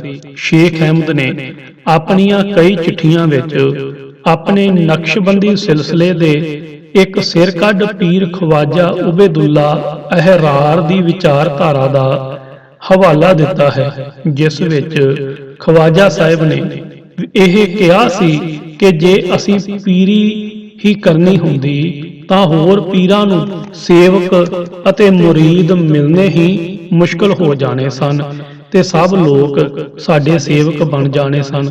ਪਰ ਸਾਡਾ ਕੰਮ ਮੁਸਲਮਾਨਾਂ ਦੀ ਦੁਸ਼ਟ ਕਾਫਰਾਂ ਤੋਂ ਰਾਖੀ ਕਰਨੀ ਹੈ, ਪੀਰਾਂ ਦਾ ਦਾਇਰਾ ਵਧਾਉਣਾ ਨਹੀਂ। ਇਸ ਕੰਮ ਨੂੰ ਨੇਪਰੇ ਚਾੜਨ ਲਈ ਬਾਦਸ਼ਾਹੀ ਤਾਕਤ ਦੀ ਮਦਦ ਜ਼ਰੂਰੀ ਹੈ। ਇਸ ਲਈ ਸਿਆਸੀ ਤਾਕਤ ਵਾਲੇ ਲੋਕਾਂ ਨਾਲ ਤਾਲਮੇਲ ਬਣਾ ਕੇ ਉਸ ਤਾਕਤ ਨੂੰ ਇਸਲਾਮ ਦੇ ਵਾਧੇ ਅਤੇ ਚੜ੍ਹਦੀ ਕਲਾ ਲਈ ਵਰਤਣਾ ਅਤੇ ਅਜਿਹੇ ਹਾਲਾਤ ਪੈਦਾ ਕਰਨੇ ਹੀ ਸਾਡਾ ਮੁਖੀ ਨਿਸ਼ਾਨਾ ਹੈ। ਸ਼ੇਖ ਅਹਿਮਦ ਸਰਹੰਦੀ ਖੁਦ ਇਸੇ ਨੀਤੀ ਦਾ ਕੱਟੜ ਧਾਰਨੀ ਸੀ। ਆਪਣੀ ਸਕੀਮ ਅਨੁਸਾਰ ਜਦੋਂ ਜਹਾਂਗੀਰ ਨੂੰ ਸ਼ੇਖ ਫਰੀਦ ਬੁਖਾਰੀ ਅਤੇ ਆਪਣੇ ਹੋਰ ਅਨੇਕਾਂ ਸ਼ਰਧਾਲੂ ਦਰਬਾਰੀਆਂ ਦੀ ਮਦਦ ਨਾਲ ਅਮਲੀ ਤੌਰ ਤੇ ਅਕਬਰ ਦਾ ਜਾਨਸ਼ੀਨ ਬਣਾਉਣ ਵਿੱਚ ਕਾਮਯਾਬ ਹੋ ਗਿਆ ਅਤੇ ਜਹਾਂਗੀਰ ਨੂੰ ਇਸਲਾਮ ਦੇ ਬਾਦਸ਼ਾਹ ਦੇ ਵਿਸ਼ੇਸ਼ਣ ਨਾਲ ਵਿਭੂਸ਼ਿਤ ਕੀਤਾ, ਤਦ ਮਕਤੂਬਾ ਤੇ ਇਮਾਮੀ ਰੱਬਾਨੀ ਦੀ ਚਿੱਠੀ ਨੰਬਰ 47 ਜੋ ਸ਼ੇਖ ਫਰੀਦ ਬੁਖਾਰੀ ਨੂੰ ਲਿਖੀ ਗਈ ਸੀ ਵਿੱਚ ਦਰਸਾਏ ਉਸ ਦੇ ਜਜ਼ਬਾਤ ਦੇਖਣ ਲਾਇਕ ਸਨ। ਉਹ ਲਿਖਦਾ ਹੈ ਕਿ ਇਸਲਾਮ ਦੀ ਸਰਬ ਉੱਤਮਤਾ ਨੂੰ ਨਾ ਮੰਨਣ ਵਾਲੇ ਅਕਬਰ ਬਾਦਸ਼ਾਹ ਦੀ ਮੌਤ ਦੀ ਖਬਰ ਅਤੇ ਇਸਲਾਮ ਦੇ ਬਾਦਸ਼ਾਹ ਦੇ ਤਖਤ ਉੱਤੇ ਬੈਠਣ ਦੀ ਖਬਰ ਅੱਜ ਸਾਰੇ ਸੱਚੇ ਮੁਸਲਮਾਨਾਂ ਨੇ ਬੜੇ ਚਾਅ ਨਾਲ ਸੁਣੀ ਅਤੇ ਸਭ ਨੇ ਫੈਸਲਾ ਕੀਤਾ ਹੈ ਕਿ ਇਸਲਾਮ ਦੇ ਬਾਦਸ਼ਾਹ ਜਹਾਂਗੀਰ ਨੂੰ ਪੂਰੀ ਮਦਦ ਦਿੱਤੀ ਜਾਏ ਤਾਂ ਕਿ ਇਸਲਾਮ ਦਾ ਭਰਪੂਰ ਪਸਾਰਾ ਕਰਕੇ ਇਸ ਦੀ ਤਾਕਤ ਵਿੱਚ ਵਾਧਾ ਕੀਤਾ ਜਾਏ। ਸ਼ੇਖ ਫਰੀਦ ਬੁਖਾਰੀ ਨੇ ਨਾ ਕੇਵਲ ਕੱਟੜ ਦਰਬਾਰੀਆਂ ਦੀ ਮਦਦ ਦੁਆ ਕੇ ਜਹਾਂਗੀਰ ਨੂੰ ਤਖਤ ਹਾਸਲ ਕਰਵਾਇਆ, ਬਲਕਿ ਜਹਾਂਗੀਰ ਦੀ ਤਾਕਤ ਨੂੰ ਪੱਕੇ ਪੈਰਾਂ ਉੱਤੇ ਖੜਾ ਕਰਨਾ ਵਿੱਚ ਭਾਰੀ ਮਦਦ ਕੀਤੀ। ਇਹ ਸਭ ਮਦਦ ਸ਼ੇਖ ਅਹਿਮਦ ਸਰਹੰਦੀ ਦੀਆਂ ਹਦਾਇਤਾਂ ਮੁਤਾਬਕ ਕੀਤੀ ਜਾ ਰਹੀ ਸੀ। ਅਕਬਰ 17 ਅਕਤੂਬਰ 1605 ਵਿੱਚ ਆਗਰੇ ਵਿੱਚ ਹੀ ਮਰਿਆ ਸੀ। ਜਹਾਂਗੀਰ ਨੂੰ ਤਖਤ ਮਿਲ ਜਾਣ ਉੱਤੇ ਖੁਸਰੋ ਨੇ ਬਗਾਵਤ ਕਰ ਦੇਣ ਦੀ ਸਕੀਮ ਬਣਾਈ। ਰਾਜਨੀਤੀ ਵਰਤਦਿਆਂ ਜਹਾਂਗੀਰ ਨੇ ਆਪਣੇ ਵਿਰੋਧੀ ਦਰਬਾਰੀ ਰਾਜਾ ਮਾਨ ਸਿੰਘ ਨਾਲ ਵੀ ਸਮਝੌਤਾ ਕਰ ਲਿਆ ਅਤੇ ਖੁਸਰੋ ਨੂੰ ਖੁਸ਼ ਕਰਨ ਲਈ 1 ਲੱਖ ਰੁਪਇਆ ਫੌਰੀ ਤੌਰ ਤੇ ਦਿੱਤਾ ਤਾਂ ਕਿ ਉਹ ਆਗਰੇ ਦੇ ਕਿਲੇ ਵਾਲੇ ਮਹੱਲ ਨੂੰ ਸਜਾ ਸਵਾਰ ਸਕੇ। ਇਸ ਤਰ੍ਹਾਂ ਜਹਾਂਗੀਰ ਨੇ ਇੱਕ ਤਰ੍ਹਾਂ ਨਾਲ ਖੁਸਰੋ ਨੂੰ ਆਗਰੇ ਦੇ ਕਿਲੇ ਦੇ ਵਿੱਚ ਨਜ਼ਰਬੰਦ ਜਿਹਾ ਹੀ ਕਰ ਦਿੱਤਾ ਸੀ ਤਾਂ ਕਿ ਉਸ ਦੀ ਤਾਕਤ ਸਿਫਰ ਹੋ ਜਾਵੇ। ਖੁਸਰੋ ਇਸ ਸਭ ਕਾਸੇ ਨੂੰ ਚੰਗੀ ਤਰ੍ਹਾਂ ਸਮਝ ਰਿਹਾ ਸੀ। ਉਹ ਪਰੇਸ਼ਾਨ ਜਿਹਾ ਹੋ ਉੱਠਿਆ। ਤਖਤ ਹਾਸਲ ਕਰਨਾ ਉਸ ਦਾ ਵੱਡਾ ਨਿਸ਼ਾਨਾ ਸੀ। 6 ਅਪ੍ਰੈਲ 1606 ਨੂੰ ਉਹ ਆਗਰੇ ਤੋਂ ਇਸ ਆਸ ਨਾਲ ਭੱਜ ਨਿਕਲਿਆ ਕਿ ਉਹ ਪੰਜਾਬ ਅਤੇ ਉੱਤਰ ਪੱਛਮ ਦੇ ਇਲਾਕੇ ਵਿੱਚੋਂ ਆਪਣੇ ਸਭ ਹਮਾਇਤੀਆਂ ਨੂੰ ਨਾਲ ਲੈ ਕੇ ਭਾਰੀ ਬਗਾਵਤ ਕਰੇਗਾ ਅਤੇ ਤਖਤ ਨੂੰ ਹਰ ਹਾਲਤ ਵਿੱਚ ਹਾਸਲ ਕਰਕੇ ਰਹੇਗਾ। ਰਾਹ ਵਿੱਚ ਮਥੁਰਾ ਅਤੇ ਦਿੱਲੀ ਤੋਂ ਉਸਨੇ ਆਪਣੀ ਫੌਜ ਵਿੱਚ ਬੜਾ ਭਾਰੀ ਵਾਧਾ ਕੀਤਾ। ਉਹ ਲਾਹੌਰ ਤੇ ਜਾ ਚੜਿਆ ਪਰ ਉਸ ਦੇ ਲਾਹੌਰ ਪਹੁੰਚਣ ਤੋਂ ਪਹਿਲੇ ਹੀ ਜਹਾਂਗੀਰ ਦੇ ਵਫਾਦਾਰ ਸਰਦਾਰ ਨੇ ਕਿਲੇ ਪਰ ਕਬਜ਼ਾ ਕਰ ਲਿਆ। 9 ਦਿਨ ਘੇਰਾ ਪਾ ਕੇ ਰੱਖਣ ਦੇ ਬਾਵਜੂਦ ਉਹ ਕਿਲੇ ਤੇ ਕਬਜ਼ਾ ਨਾ ਕਰ ਸਕਿਆ। ਉਤੋਂ ਜਹਾਂਗੀਰ ਦੀਆਂ ਫੌਜਾਂ ਆ ਪੁੱਜੀਆਂ। ਖੁਸਰੋ ਘੇਰਾ ਛੱਡ ਕੇ ਕਾਬਲ ਵੱਲ ਨੱਠ ਉੱਠਿਆ। ਦਰਿਆ ਚਨਾਬ ਪਾਰ ਕਰਨ ਸਮੇਂ ਉਹ 27 ਅਪ੍ਰੈਲ 1606 ਨੂੰ ਆਪਣੇ ਸਾਥੀਆਂ ਸਣੇ ਫੜਿਆ ਗਿਆ ਤੇ ਕੈਦ ਕਰਕੇ ਲਾਹੌਰ ਲੈ ਆਂਦਾ ਗਿਆ। ਇਸ ਸਾਰੀ ਬਗਾਵਤ ਸਮੇਂ ਅੱਗੇ ਅੱਗੇ ਖੁਸਰੋ ਦੀ ਫੌਜ ਸੀ ਤੇ ਪਿੱਛੇ ਸ਼ੇਖ ਫਰੀਦ ਬੁਖਾਰੀ ਉਸ ਉੱਤੇ ਚੜ੍ਹਦਾ ਆ ਰਿਹਾ ਸੀ ਅਤੇ ਇਸ ਦੇ ਬਿਲਕੁਲ ਨਾਲ ਹੀ ਪਿੱਛੇ ਪਿੱਛੇ ਜਹਾਂਗੀਰ ਦੀ ਫੌਜ ਚੜੀ ਆ ਰਹੀ ਸੀ। ਜਹਾਂਗੀਰ ਨੇ ਲਾਹੌਰ ਆ ਕੇ ਸਭ ਤੋਂ ਪਹਿਲਾਂ ਖੁਸਰੋ ਦੀ ਮਦਦ ਕਰਨ ਵਾਲੇ ਸਭ ਬੰਦਿਆਂ ਨੂੰ ਖੌਫਨਾਕ ਸਜ਼ਾਵਾਂ ਦਿੱਤੀਆਂ। ਉਸ ਦੇ ਸਾਥੀ ਹੁਸੈਨ ਬੇਗ ਅਤੇ ਅਬਦੁਲ ਰਹਿਮਾਨ ਨੂੰ ਖੋਤੇ ਅਤੇ ਗਾਂ ਦੇ ਕੱਚੇ ਚਮੜੇ ਵਿੱਚ ਮੜ ਕੇ ਖਤਮ ਕੀਤਾ ਗਿਆ। ਕਈ ਹਮਾਇਤੀਆਂ ਨੂੰ ਤਸੀਹੇ ਦੇ ਕੇ ਮਾਰ ਕੇ ਸ਼ਹਿਰ ਦੇ ਮੁਖੀ ਦਰਵਾਜ਼ਿਆਂ ਉੱਤੇ ਸਾਹਮਣੇ ਸੂਲੀਆਂ ਉੱਤੇ ਟੰਗਵਾ ਦਿੱਤਾ। ਖੁਸਰੋ ਦੀ ਬਗਾਵਤ ਤੋਂ ਲਾਭ ਉਠਾਉਂਦਿਆਂ ਲਾਹੌਰ ਦੇ ਰਾਜੂ ਅਤੇ ਅੰਬਾ ਨੇ ਸ਼ਹਿਰ ਵਿੱਚ ਬਹੁਤ ਲੁੱਟਮਾਰ ਕਰ ਲਈ ਸੀ। ਇਸ ਮੌਕੇ ਜਹਾਂਗੀਰ ਨੇ ਰਾਜੂ ਲਈ ਫਾਂਸੀ ਦਾ ਹੁਕਮ ਦੇ ਦਿੱਤਾ ਅਤੇ ਅੰਬਾ ਨੂੰ 1,15,000 ਰੁਪਇਆ ਜੁਰਮਾਨਾ ਕੀਤਾ। ਇਸ ਮੌਕੇ ਤੇ ਜਹਾਂਗੀਰ ਨੇ ਆਪਣੇ ਵਫਾਦਾਰਾਂ ਨੂੰ ਇਨਾਮ ਵੰਡੇ ਅਤੇ ਤਰੱਕੀਆਂ ਦਿੱਤੀਆਂ। ਸ਼ੇਖ ਫਰੀਦ ਬੁਖਾਰੀ ਨੂੰ ਲਾਹੌਰ ਦਾ ਕਿਲਾ ਬਚਾਉਣ ਦੀ ਸੇਵਾ ਬਦਲੇ ਮੁਰਤਜ਼ਾ ਖਾਨ ਦਾ ਖਿਤਾਬ ਦਿੱਤਾ ਗਿਆ। ਜਹਾਂਗੀਰ 28 ਅਪ੍ਰੈਲ 1606 ਵਿੱਚ ਲਾਹੌਰ ਆ ਚੁੱਕਾ ਸੀ ਤੇ 1 ਮਈ ਨੂੰ ਖੁਸਰੋ ਨੂੰ ਵੀ ਲਾਹੌਰ ਕੈਦੀ ਦੀ ਸ਼ਕਲ ਵਿੱਚ ਲੈ ਆਂਦਾ ਗਿਆ ਸੀ। 2-4 ਦਿਨਾਂ ਦੇ ਅੰਦਰ ਅੰਦਰ ਹੀ ਖੁਸਰੋ ਦੇ ਸਭ ਸਾਥੀਆਂ ਨੂੰ ਸਜ਼ਾਵਾਂ ਦੇ ਦਿੱਤੀਆਂ ਗਈਆਂ ਸਨ। ਉਪਰੋਕਤ ਸਭ ਵਾਕਿਆਤ ਦੱਸਦੇ ਹਨ ਕਿ ਸ਼ੇਖ ਫਰੀਦ ਬੁਖਾਰੀ ਨੇ ਕੇਵਲ ਤਖਤ ਹਾਸਲ ਕਰਨ ਵਿੱਚ ਹੀ ਜਹਾਂਗੀਰ ਦੀ ਮਦਦ ਨਹੀਂ ਕੀਤੀ ਬਲਕਿ ਉਸ ਵਿਰੁੱਧ ਖੁਸਰੋ ਵੱਲੋਂ ਕੀਤੀ ਬਗਾਵਤ ਨੂੰ ਵੀ ਉਸਨੇ ਪੂਰੀ ਤਰ੍ਹਾਂ ਕੁਚਲਿਆ ਸੀ। ਖੁਸਰੋ ਵੱਲੋਂ ਇਹ ਬਗਾਵਤ ਜਹਾਂਗੀਰ ਦੇ ਤਖਤ ਉੱਤੇ ਬੈਠਣ ਤੋਂ 6 ਮਹੀਨਿਆਂ ਦੇ ਅੰਦਰ ਅੰਦਰ ਕਰ ਦਿੱਤੀ ਗਈ ਸੀ। 17 ਅਕਤੂਬਰ 1605 ਨੂੰ ਜਹਾਂਗੀਰ ਤਖਤ ਤੇ ਬੈਠਾ ਸੀ ਅਤੇ 6 ਅਪ੍ਰੈਲ 1606 ਨੂੰ ਖੁਸਰੋ ਆਗਰੇ ਦੇ ਕਿਲੇ ਤੋਂ ਬਗਾਵਤ ਕਰਕੇ ਭੱਜ ਨਿਕਲਿਆ ਸੀ। ਅਜਿਹੇ ਹਾਲਾਤ ਵਿੱਚ ਸ਼ੇਖ ਫਰੀਦ ਬੁਖਾਰੀ ਮੁਰਤਜ਼ਾ ਖਾਨ ਜਹਾਂਗੀਰ ਦੀ ਬਹੁਤ ਨਜ਼ਦੀਕੀ ਅਤੇ ਅਤੀ ਭਰੋਸੇਯੋਗ ਸ਼ਖਸੀਅਤ ਬਣ ਗਿਆ ਸੀ। ਜਿਵੇਂ ਕਿ ਉੱਪਰ ਦੱਸਿਆ ਜਾ ਚੁੱਕਾ ਹੈ ਕਿ ਕੱਟੜ ਕਿਸਮ ਦੇ ਸਭ ਜਨੂਨੀ ਮੁਸਲਮਾਨਾਂ ਨੂੰ ਸ਼ੇਖ ਅਹਿਮਦ ਸਰਹੰਦੀ ਹੀ ਰਹਿਨੁਮਾਈ ਦੇ ਰਿਹਾ ਸੀ। ਉਸ ਦੀ ਸਕੀਮ ਦਾ ਇੱਕ ਹਿੱਸਾ ਤਾਂ ਨੇਪਰੇ ਚੜ ਗਿਆ। ਉਹ ਇਸ ਢੰਗ ਨਾਲ ਸ਼ੇਖ ਫਰੀਦ ਬੁਖਾਰੀ ਰਾਹੀਂ ਜਹਾਂਗੀਰ ਦੇ ਬਹੁਤ ਕਰੀਬ ਹੋ ਗਿਆ ਸੀ ਅਤੇ ਉਸ ਉੱਤੇ ਛਾ ਗਿਆ ਸੀ। ਉਸ ਨੂੰ ਪੂਰਾ ਯਕੀਨ ਸੀ ਕਿ ਜਹਾਂਗੀਰ ਕੋਲੋਂ ਮਦਦ ਦੇਣ ਵੇਲੇ ਕਰਾਏ ਗਏ ਵਾਅਦੇ ਨੂੰ ਪੂਰਾ ਕੀਤਾ ਜਾ ਸਕਦਾ ਹੈ। ਵਾਅਦਾ ਇਹੋ ਸੀ ਕਿ ਰਾਜ ਬਲ ਨੂੰ ਇਸਲਾਮ ਦੇ ਵਾਧੇ ਅਤੇ ਗੈਰ ਮੁਸਲਮ ਲੋਕਾਂ ਦੇ ਕੁਚਲਣ ਲਈ ਵਰਤਿਆ ਜਾਵੇ। ਸ਼ੇਖ ਅਹਿਮਦ ਸਰਹੰਦੀ ਕਾਫੀ ਸਮੇਂ ਤੋਂ ਇਸ ਗੱਲੋਂ ਔਖਾ ਸੀ ਕਿ ਦੇਸ਼ ਵਿੱਚ ਸਿੱਖ ਮਤ ਦਿਨ ਬ ਦਿਨ ਬੜੀ ਤੇਜ਼ੀ ਨਾਲ ਵਧ ਰਿਹਾ ਸੀ। ਸਿੱਖ ਮਤ ਦੇ ਅਸੂਲ ਬੜੇ ਸਿੱਧੇ, ਸਪਸ਼ਟ ਅਤੇ ਦਿਲ ਖਿੱਚਵੇਂ ਸਨ ਅਤੇ ਉਸ ਪੁਰ ਸਤਿਗੁਰੂ ਅਰਜਨ ਦੇਵ ਜੀ ਦਾ ਮਿਠਾਸ, ਪਰਉਪਕਾਰ, ਸੇਵਾ ਸਿਮਰਨ ਤੇ ਕੁਰਬਾਨੀ ਭਰਿਆ ਜੀਵਨ ਸੋਹਣੇ ਤੇ ਸੁਗੰਧੀ ਦਾ ਮੇਲ ਸੀ। ਸਿੱਖ ਮਤ ਹਰ ਪੱਖੋਂ ਵਿਕਸਤ ਹੋ ਰਿਹਾ ਸੀ। ਬੜੀ ਭਾਰੀ ਗਿਣਤੀ ਵਿੱਚ ਹਿੰਦੂ ਹੀ ਨਹੀਂ, ਮੁਸਲਮਾਨ ਵੀ ਸਿੱਖ ਮਤ ਵਿੱਚ ਦਾਖਲ ਹੋਣ ਲੱਗ ਪਏ ਸਨ। ਜ਼ਾਤ ਪਾਤ ਦੇ ਭੇਦ ਭਾਵ ਉੱਤੇ ਸਿੱਖ ਮਤ ਦੇ ਪ੍ਰਚਾਰ ਨੇ ਕਾਰੀ ਸੱਟ ਮਾਰੀ ਸੀ। ਸਖੀ ਸਰਵਰ ਦੀ ਗੱਦੀ ਦੇ ਮੁਸਲਮਾਨੀ ਪ੍ਰਚਾਰ ਨੂੰ ਸਿੱਖੀ ਦੇ ਤਰਨ ਤਾਰਨ ਵਾਲੇ ਕੇਂਦਰ ਨੇ ਲੰਗੜਾ ਜਿਹਾ ਕਰ ਛੱਡਿਆ ਸੀ। ਅਕਬਰ ਵੀ ਸਿੱਖ ਮਤ ਦੇ ਉੱਚੇ ਤੇ ਪਾਏਦਾਰ ਅਸੂਲਾਂ ਤੋਂ ਬੜਾ ਪ੍ਰਭਾਵਿਤ ਹੋਇਆ ਸੀ। 1597 ਵਿੱਚ ਪੰਜਾਬ ਵਿੱਚ ਬੜਾ ਖੌਫਨਾਕ ਕਾਲ ਪਿਆ ਅਤੇ ਅਨੇਕਾਂ ਮਾਰੂ ਬਿਮਾਰੀਆਂ ਫੈਲੀਆਂ ਅਤੇ ਹਜ਼ਾਰਾਂ ਲੋਕ ਮੌਤ ਦਾ ਗਰਾਸ ਬਣੇ। ਨੂਰੁਲ ਹਕ ਦੀ ਲਿਖਤ ਮੁਤਾਬਕ ਲਾਹੌਰ ਦੀਆਂ ਗਲੀਆਂ ਤੇ ਬਾਜ਼ਾਰ ਮੁਰਦਿਆਂ ਨਾਲ ਭਰ ਗਏ ਸਨ ਤੇ ਕੋਈ ਦਵਾ ਦਾਰੂ ਤੇ ਸੇਵਾ ਕਰਨ ਲਈ ਨਹੀਂ ਸੀ ਬਹੁੜ ਰਿਹਾ। ਆਪਣੇ ਪਰਉਪਕਾਰੀ ਦੇ ਨਿਤ ਸੁਭਾਅ ਮੁਤਾਬਕ ਗੁਰੂ ਅਰਜਨ ਪਾਤਸ਼ਾਹ ਨੇ 8 ਮਹੀਨਿਆਂ ਤੋਂ ਵੱਧ ਲਾਹੌਰ ਰਹਿ ਕੇ ਦਿਨ ਰਾਤ ਇੱਕ ਕਰਕੇ ਲੋਕਾਂ ਦੀ ਸੇਵਾ ਕੀਤੀ। ਦਵਾ ਦਾਰੂ ਅਤੇ ਖੁਰਾਕ ਲੋੜਵੰਦਾਂ ਨੂੰ ਪਹੁੰਚਾਈ। ਸਤਿਗੁਰੂ ਸਾਹਿਬ ਦਾ ਪਰਉਪਕਾਰੀ ਜੀਵਨ, ਸਿੱਖੀ ਦਾ ਲੰਗਰ ਅਤੇ ਸੰਗਤ ਦੀ ਮਰਿਆਦਾ ਸਿੱਖ ਮਤ ਦੇ ਭਰਪੂਰ ਵਾਧੇ ਦਾ ਕਾਰਨ ਬਣੇ। ਅਜਿਹੀ ਹਾਲਤ ਵਿੱਚ ਮੁੱਠੀ ਭਰ ਕੱਟੜ ਅਤੇ ਤੰਗ ਦਿਲ ਮੁਸਲਮਾਨਾਂ ਨੂੰ ਛੱਡ ਕੇ ਸਾਰੇ ਹਿੰਦ ਵਿੱਚ ਇਸਲਾਮ ਦੇ ਇੱਕ ਛਤਰ ਰਾਜ ਕਰਨ ਦਾ ਸੁਪਨਾ ਲੈਣ ਵਾਲੇ ਜਨੂਨੀ ਅਤੇ ਹੰਕਾਰੀ ਸ਼ੇਖ ਅਹਿਮਦ ਨੂੰ ਕਿਹਨੇ ਪੁੱਛਣਾ ਸੀ।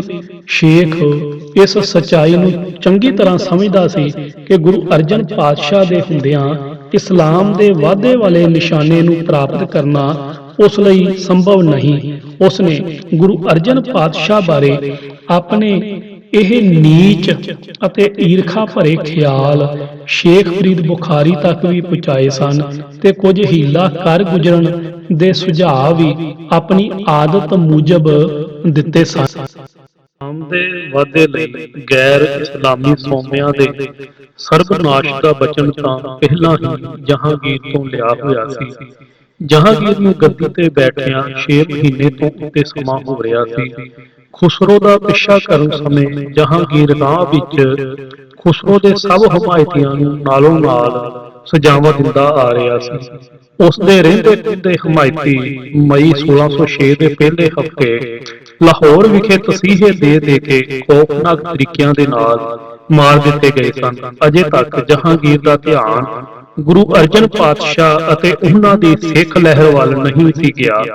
ਖੁਸਰੋ ਦੀ ਹਮਾਇਤ ਕਰਨ ਵਾਲਿਆਂ ਲਈ ਬਾਦਸ਼ਾਹ ਦੇ ਮਨ ਵਿੱਚ ਜਿਤਨਾ ਗੁੱਸਾ ਸੀ ਉਹ ਵੀ ਕਿਸੇ ਤੋਂ ਲੁਕਿਆ ਹੋਇਆ ਨਹੀਂ ਸੀ।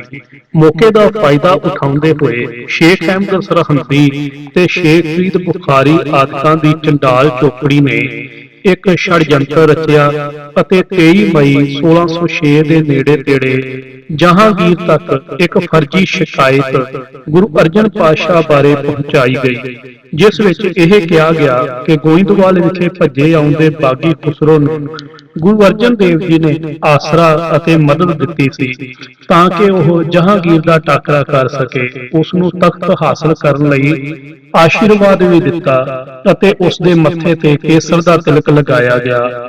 ਇਹ ਫਰਜ਼ੀ ਕਹਾਣੀ ਸਿਰਫ ਇਸ ਲਈ ਘੜੀ ਗਈ ਤਾਂ ਕਿ ਜਹਾਂਗੀਰ ਦੇ ਗੁੱਸੇ ਨੂੰ ਭੜਕਾਇਆ ਜਾ ਸਕੇ ਅਤੇ ਖੁਸਰੋ ਦੇ ਹਮਾਇਤੀਆਂ ਦੀ ਤਰ੍ਹਾਂ ਗੁਰੂ ਅਰਜਨ ਦੇਵ ਜੀ ਨੂੰ ਵੀ ਖੌਫਨਾਕ ਕਸ਼ਟ ਦੇ ਕੇ ਸ਼ਹੀਦ ਕਰਾ ਦਿੱਤਾ ਜਾਵੇ।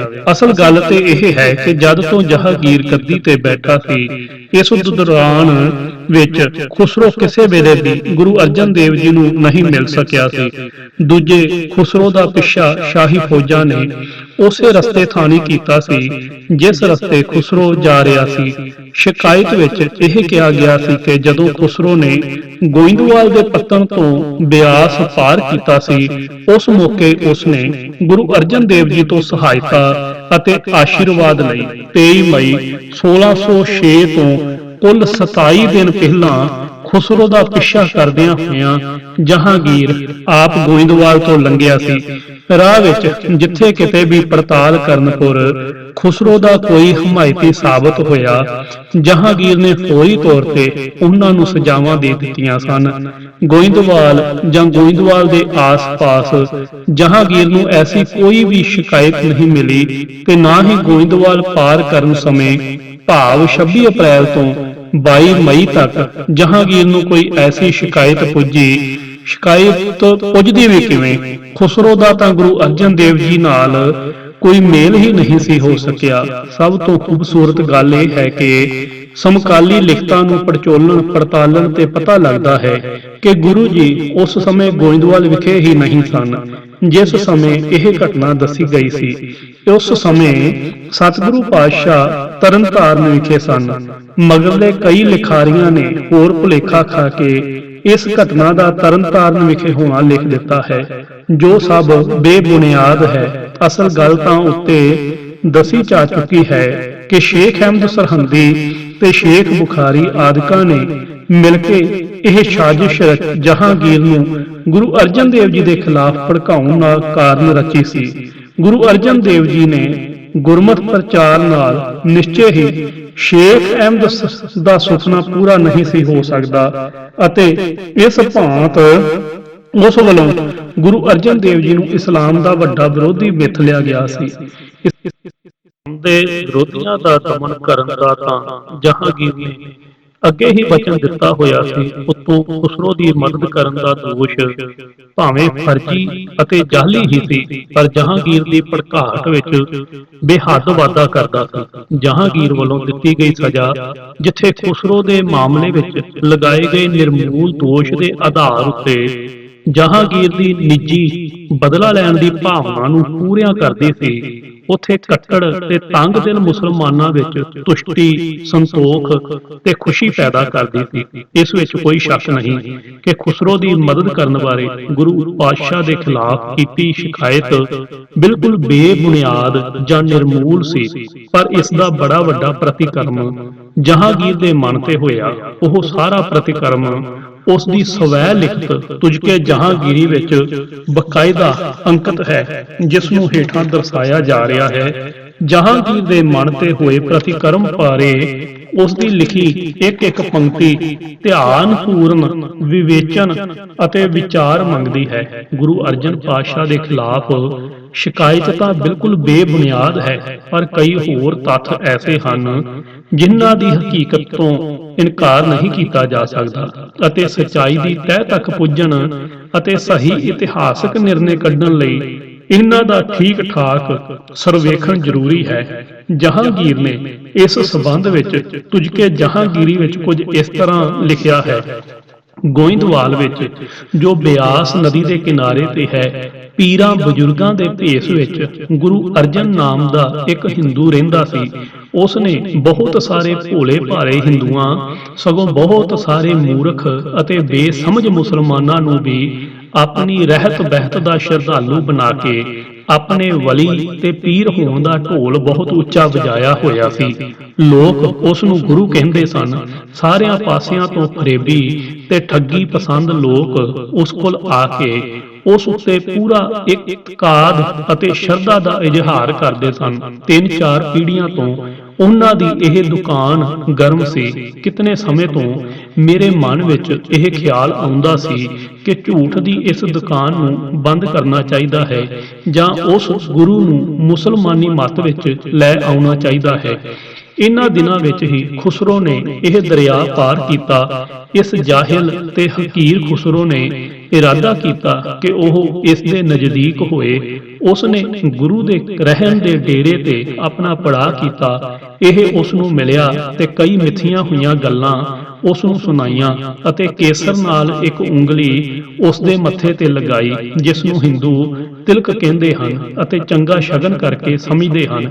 ਜਦ ਇਹ ਗੱਲ ਮੇਰੇ ਕੰਨਾਂ ਵਿੱਚ ਪਈ ਤਦ ਮੈਂ ਅੱਗੋਂ ਹੀ ਇਹਨਾਂ ਦੇ ਝੂਠ ਨੂੰ ਚੰਗੀ ਤਰ੍ਹਾਂ ਜਾਣਦਾ ਸੀ। ਮੈਂ ਹੁਕਮ ਦਿੱਤਾ ਕਿ ਉਸ ਨੂੰ ਹਾਜ਼ਰ ਕੀਤਾ ਜਾਵੇ ਅਤੇ ਉਸ ਦੇ ਘਰ ਘਾਟ ਤੇ ਬੱਚਿਆਂ ਨੂੰ ਮੁਰਤਜ਼ਾ ਖਾਨ ਦੇ ਹਵਾਲੇ ਕੀਤਾ ਜਾਵੇ ਅਤੇ ਉਸ ਦਾ ਮਾਲ ਅਸਬਾਬ ਜ਼ਬਤ ਕਰਕੇ ਹੁਕਮ ਦਿੱਤਾ ਕਿ ਉਸ ਨੂੰ ਸਿਆਸਤ ਅਤੇ ਯਾਸਾ ਦੇ ਇੱਕ ਸਖਤ ਕਾਨੂੰਨ ਹੇਠ ਤਸੀਹੇ ਦੇ ਕੇ ਕਤਲ ਕਰ ਦਿੱਤਾ ਜਾਵੇ। ਉਪਰੋਕਤ ਹਵਾਲੇ ਵਿੱਚੋਂ ਹੇਠ ਲਿਖੇ ਨੁਕਤੇ ਚੰਗੀ ਤਰ੍ਹਾਂ ਸਮਝ ਲੈਣੇ ਚਾਹੀਦੇ ਹਨ। ਪਹਿਲਾ, ਗੁਰੂ ਅਰਜਨ ਦੇਵ ਜੀ ਹਿੰਦੂ ਨਹੀਂ ਸਨ। ਉਹਨਾਂ ਦਾ ਤਾਂ ਆਪਣਾ ਇੱਕ ਸੰਪੂਰਨ ਅਤੇ ਸੁਤੰਤਰ ਮਤ ਸੀ, ਪਰ ਜਦ ਮੁਸਲਮਾਨਾਂ ਨੇ ਹਿੰਦ ਵਿੱਚ ਮੁਸਲਮਾਨੀ ਮਤ ਦਾ ਪ੍ਰਚਾਰ ਆਰੰਭ ਕੀਤਾ ਸੀ, ਉਸ ਵੇਲੇ ਮੁੱਖ ਰੂਪ ਵਿੱਚ ਵਿਰੋਧੀ ਮਤ ਹਿੰਦੂ ਮਤ ਹੀ ਨਜ਼ਰ ਆਉਂਦਾ ਸੀ। ਸੋ ਗੁਰੂ ਅਰਜਨ ਪਾਤਸ਼ਾਹ ਨੂੰ ਇਸਲਾਮ ਵਿਰੋਧੀ ਜਾਣ ਕੇ ਜਹਾਂਗੀਰ ਨੇ ਹਿੰਦੂ ਕਰਕੇ ਲਿਖਿਆ ਹੈ। ਦੂਜਾ, ਪਿਛੇ ਬਿਆਨ ਕੀਤੇ ਜਾ ਚੁੱਕੇ ਸਾਡੇ ਇਸ ਵਿਚਾਰ ਦੀ ਜਹਾਂਗੀਰ ਦੀ ਇਸ ਲਿਖਤ ਤੋਂ ਪੁਸ਼ਟੀ ਹੋ ਜਾਂਦੀ ਹੈ ਕਿ ਬੇਸ਼ੁਮਾਰ ਹਿੰਦੂ ਸਿੱਖ ਮਤ ਦੇ ਦਾਇਰੇ ਵਿੱਚ ਆ ਚੁੱਕੇ ਸਨ ਤੇ ਧੜਾ ਧੜ ਆ ਰਹੇ ਸਨ। ਇਸ ਸਚਾਈ ਨੂੰ ਤਾਂ ਦਬਿਸਤਾਨੇ ਮਜ਼ਾਹਬ ਦੇ ਕਰਤਾ ਨੇ ਇਹ ਲਿਖ ਕੇ ਮੰਨਿਆ ਹੈ ਕਿ ਹਰ ਇੱਕ ਗੁਰੂ ਜਾਮੇ ਵਿੱਚ ਸਿੱਖਾਂ ਦੀ ਗਿਣਤੀ ਵਿੱਚ ਭਾਰੀ ਵਾਧਾ ਹੁੰਦਾ ਗਿਆ ਅਤੇ ਗੁਰੂ ਅਰਜਨ ਦੇਵ ਜੀ ਤੱਕ ਆਉਂਦਿਆਂ ਇਹ ਗਿਣਤੀ ਬਹੁਤ ਵੱਧ ਗਈ ਸੀ। ਦੇਸ਼ ਵਿੱਚ ਬਹੁਤ ਘੱਟ ਸ਼ਹਿਰ ਜਾਂ ਕਸਬੇ ਐਸੇ ਸਨ ਜਿੱਥੇ ਕੁਝ ਨਾ ਕੁਝ ਗਿਣਤੀ ਵਿੱਚ ਸਿੱਖ ਨਾ ਰਹਿੰਦੇ ਹੋਣ। ਤੀਜਾ, ਸਾਡੇ ਇਸ ਖਿਆਲ ਦੀ ਪ੍ਰੋੜਤਾ ਵੀ ਜਹਾਂਗੀਰ ਦੀ ਲਿਖਤ ਕਰ ਦਿੰਦੀ ਹੈ ਕਿ ਬਹੁਤ ਸਾਰੇ ਮੁਸਲਮਾਨ ਵੀ ਸਿੱਖ ਬਣ ਚੁੱਕੇ ਸਨ। ਇਹ ਗੱਲ ਵੱਖਰੀ ਹੈ ਕਿ ਉਹਨਾਂ ਮੁਸਲਮਾਨਾਂ ਨੂੰ ਜਹਾਂਗੀਰ ਆਪਣੀ ਤੰਗਦਿਲੀ ਕਾਰਨ ਬੇਸਮਝ, ਮੂਰਖ ਅਤੇ ਜਾਹਲ ਗਿਣਦਾ ਹੈ। ਚੌਥਾ, ਜਹਾਂਗੀਰ ਦੀ ਲਿਖਤ ਇਹ ਵੀ ਸਪਸ਼ਟ ਕਰਦੀ ਹੈ ਕਿ ਗੁਰੂ ਅਰਜਨ ਦੇਵ ਜੀ ਜ਼ਮਾਨੇ ਦੀ ਮਸ਼ਹੂਰ ਸ਼ਖਸੀਅਤ ਸਨ ਤੇ ਦੂਰ ਦੂਰ ਤੱਕ ਜਾਣੇ ਜਾਂਦੇ ਸਨ। ਪੰਜਵਾਂ, ਇਹ ਲਿਖਤ ਇਸ ਹਕੀਕਤ ਵੱਲ ਵੀ ਇਸ਼ਾਰਾ ਕਰਦੀ ਹੈ ਕਿ ਦੂਰ ਦੁਰਾਡੇ ਤੋਂ ਸਿੱਖ ਆ ਕੇ ਆਪਣੇ ਆਪ ਨੂੰ ਗੁਰੂ ਘਰ ਨਾਲ ਸੰਬੰਧਿਤ ਕਰਦੇ ਸਨ ਅਤੇ ਗੁਰੂ ਨਾਨਕ ਗੱਦੀ ਦੀ ਸ਼ਾਨ ਬਹੁਤ ਚੜ੍ਹਦੀਆਂ ਕਲਾਂ ਵਿੱਚ ਸੀ। ਸਿੱਖਾਂ ਦੇ ਮਨਾਂ ਵਿੱਚ ਗੁਰੂ ਸਾਹਿਬ ਲਈ ਅਟੁੱਟ ਸ਼ਰਧਾ ਅਤੇ ਪੂਰਾ ਭਰੋਸਾ ਅਤੇ ਯਕੀਨ ਸੀ। ਸੱਤਵਾਂ, ਜਹਾਂਗੀਰ ਚੂੰਕਿ ਅਜੇ ਨਵਾਂ ਹੀ ਸ਼ੇਖ ਅਹਿਮਦ ਸਰਹੰਦੀ ਦੀ ਵਿਚਾਰਧਾਰਾ ਦੇ ਪ੍ਰਭਾਵ ਹੇਠ ਆਇਆ ਸੀ, ਇਸ ਲਈ ਨਵਾਂ ਮੁਸਲਮਾਨ ਅੱਲਾ ਅੱਲਾ ਪੁਕਾਰੇ ਦੀ ਲੋਕ ਉਕਤੀ ਮੁਤਾਬਕ ਉਸ ਨੇ ਇਸਲਾਮ ਦਾ ਬਾਦਸ਼ਾਹ ਹੋਣ ਦਾ ਸਬੂਤ ਵੀ ਦੇ ਦਿੱਤਾ ਹੈ। ਉਹ ਤੰਗ ਦਿਲ ਮੁਤਸਬੀ ਰਵੱਈਏ ਕਾਰਨ ਸੰਸਾਰ ਦੇ ਇੱਕਮਾਤਰ ਸਚਾਈ ਅਤੇ ਨੇਕੀ ਦੇ ਘਰ ਨੂੰ ਝੂਠ ਦੀ ਦੁਕਾਨ ਕਰਕੇ ਸੰਬੋਧਨ ਕਰਦਾ ਹੈ। ਅੱਠਵਾਂ, ਤਖਤ ਲੈਣ ਤੋਂ ਪਹਿਲੇ ਸ਼ੇਖ ਬੁਖਾਰੀ ਅਤੇ ਕੱਟੜ ਮੁਸਲਮਾਨਾਂ ਨਾਲ ਜਹਾਂਗੀਰ ਨੇ ਜੋ ਵਾਅਦੇ ਕੀਤੇ ਸਨ, ਉਸ ਦਾ ਵੀ ਉਸ ਨੂੰ ਪੂਰਨ ਚੇਤਾ ਸੀ। ਉਹ ਵਾਅਦੇ ਸਨ ਗੈਰ ਮੁਸਲਿਮ ਕਾਫਰਾਂ ਦੇ ਦਮਨ ਜਾਂ ਕੁਚਲਣ ਬਾਰੇ। ਉਸ ਨੇ ਸਪਸ਼ਟ ਮੰਨਿਆ ਹੈ ਕਿ ਉਹ ਕਾਫੀ ਦਿਨਾਂ ਤੋਂ ਸਿੱਖੀ ਦੇ ਇਸ ਮਹਾਨ ਸੋਮੇ ਨੂੰ ਬੰਦ ਕਰਨ ਬਾਰੇ ਸੋਚ ਰਿਹਾ ਸੀ। ਇਹੋ ਗੱਲ ਹੀ ਦਰਅਸਲ ਗੁਰੂ ਅਰਜਨ ਪਾਤਸ਼ਾਹ ਦੀ ਸ਼ਹੀਦੀ ਦਾ ਮੁੱਖ ਕਾਰਨ ਹੈ। ਨੌਵਾਂ, ਖੁਸਰੋ ਨੂੰ ਗੁਰੂ ਅਰਜਨ ਦੇਵ ਜੀ ਦੇ ਮਿਲਣ ਤੇ ਸਹਾਇਤਾ ਲੈਣ ਬਾਰੇ ਜੋ ਬੇਬੁਨਿਆਦ ਸ਼ਿਕਾਇਤ ਇੱਕ ਸਾਜ਼ਿਸ਼ ਅਧੀਨ ਜਹਾਂਗੀਰ ਨੂੰ ਕੀਤੀ ਗਈ ਸੀ, ਉਸ ਦਾ ਵੀ ਸਪਸ਼ਟ ਜ਼ਿਕਰ ਹੈ। ਇਸ ਸ਼ਿਕਾਇਤ ਵਿੱਚ ਇਹੋ ਗੱਲ ਸੀ ਕਿ ਬਿਆਸ ਦੇ ਕਿਨਾਰੇ ਗੋਇੰਦਵਾਲ ਵਿਖੇ ਖੁਸਰੋ ਗੁਰੂ ਅਰਜਨ ਦੇਵ ਜੀ ਨੂੰ ਮਿਲਿਆ ਅਤੇ ਉਸ ਨੇ ਗੁਰੂ ਸਾਹਿਬ ਪਾਸੋਂ ਸਹਾਇਤਾ ਅਤੇ ਆਸ਼ੀਰਵਾਦ ਪ੍ਰਾਪਤ ਕੀਤੀ। ਕਿਉਂਕਿ ਗੁਰੂ ਅਰਜਨ ਦੇਵ ਜੀ ਉਹਨਾਂ ਦਿਨਾਂ ਵਿੱਚ ਗੋਇੰਦਵਾਲ ਵਿਖੇ ਹੀ ਨਹੀਂ ਸਨ, ਇਹ ਸਾਰੀ ਗੱਲ ਇੱਕ ਘਿਰਨਿਤ ਸਾਜ਼ਿਸ਼ ਦੇ ਰੂਪ ਵਿੱਚ ਜ਼ਾਹਰ ਹੋ ਜਾਂਦੀ ਹੈ। ਦਸਵਾਂ, ਗੁਰੂ ਜੀ ਵੱਲੋਂ ਖੁਸਰੋ ਦੇ ਮੱਥੇ ਉੱਤੇ ਕੇਸਰ ਦਾ ਟਿੱਕਾ ਉਂਗਲੀ ਨਾਲ ਲਗਾਉਣ ਦਾ ਜ਼ਿਕਰ ਵੀ ਕੀਤਾ ਗਿਆ ਹੈ, ਜਿਸ ਬਾਰੇ ਉਸ ਨੇ ਆਪ ਲਿਖਿਆ ਹੈ ਕਿ ਹਿੰਦੂ ਇਸ ਨੂੰ ਤਿਲਕ ਕਹਿੰਦੇ ਹਨ ਤੇ ਇਸ ਨੂੰ ਚੰਗਾ ਸ਼ਗਨ ਕਰਕੇ ਮੰਨਦੇ ਹਨ।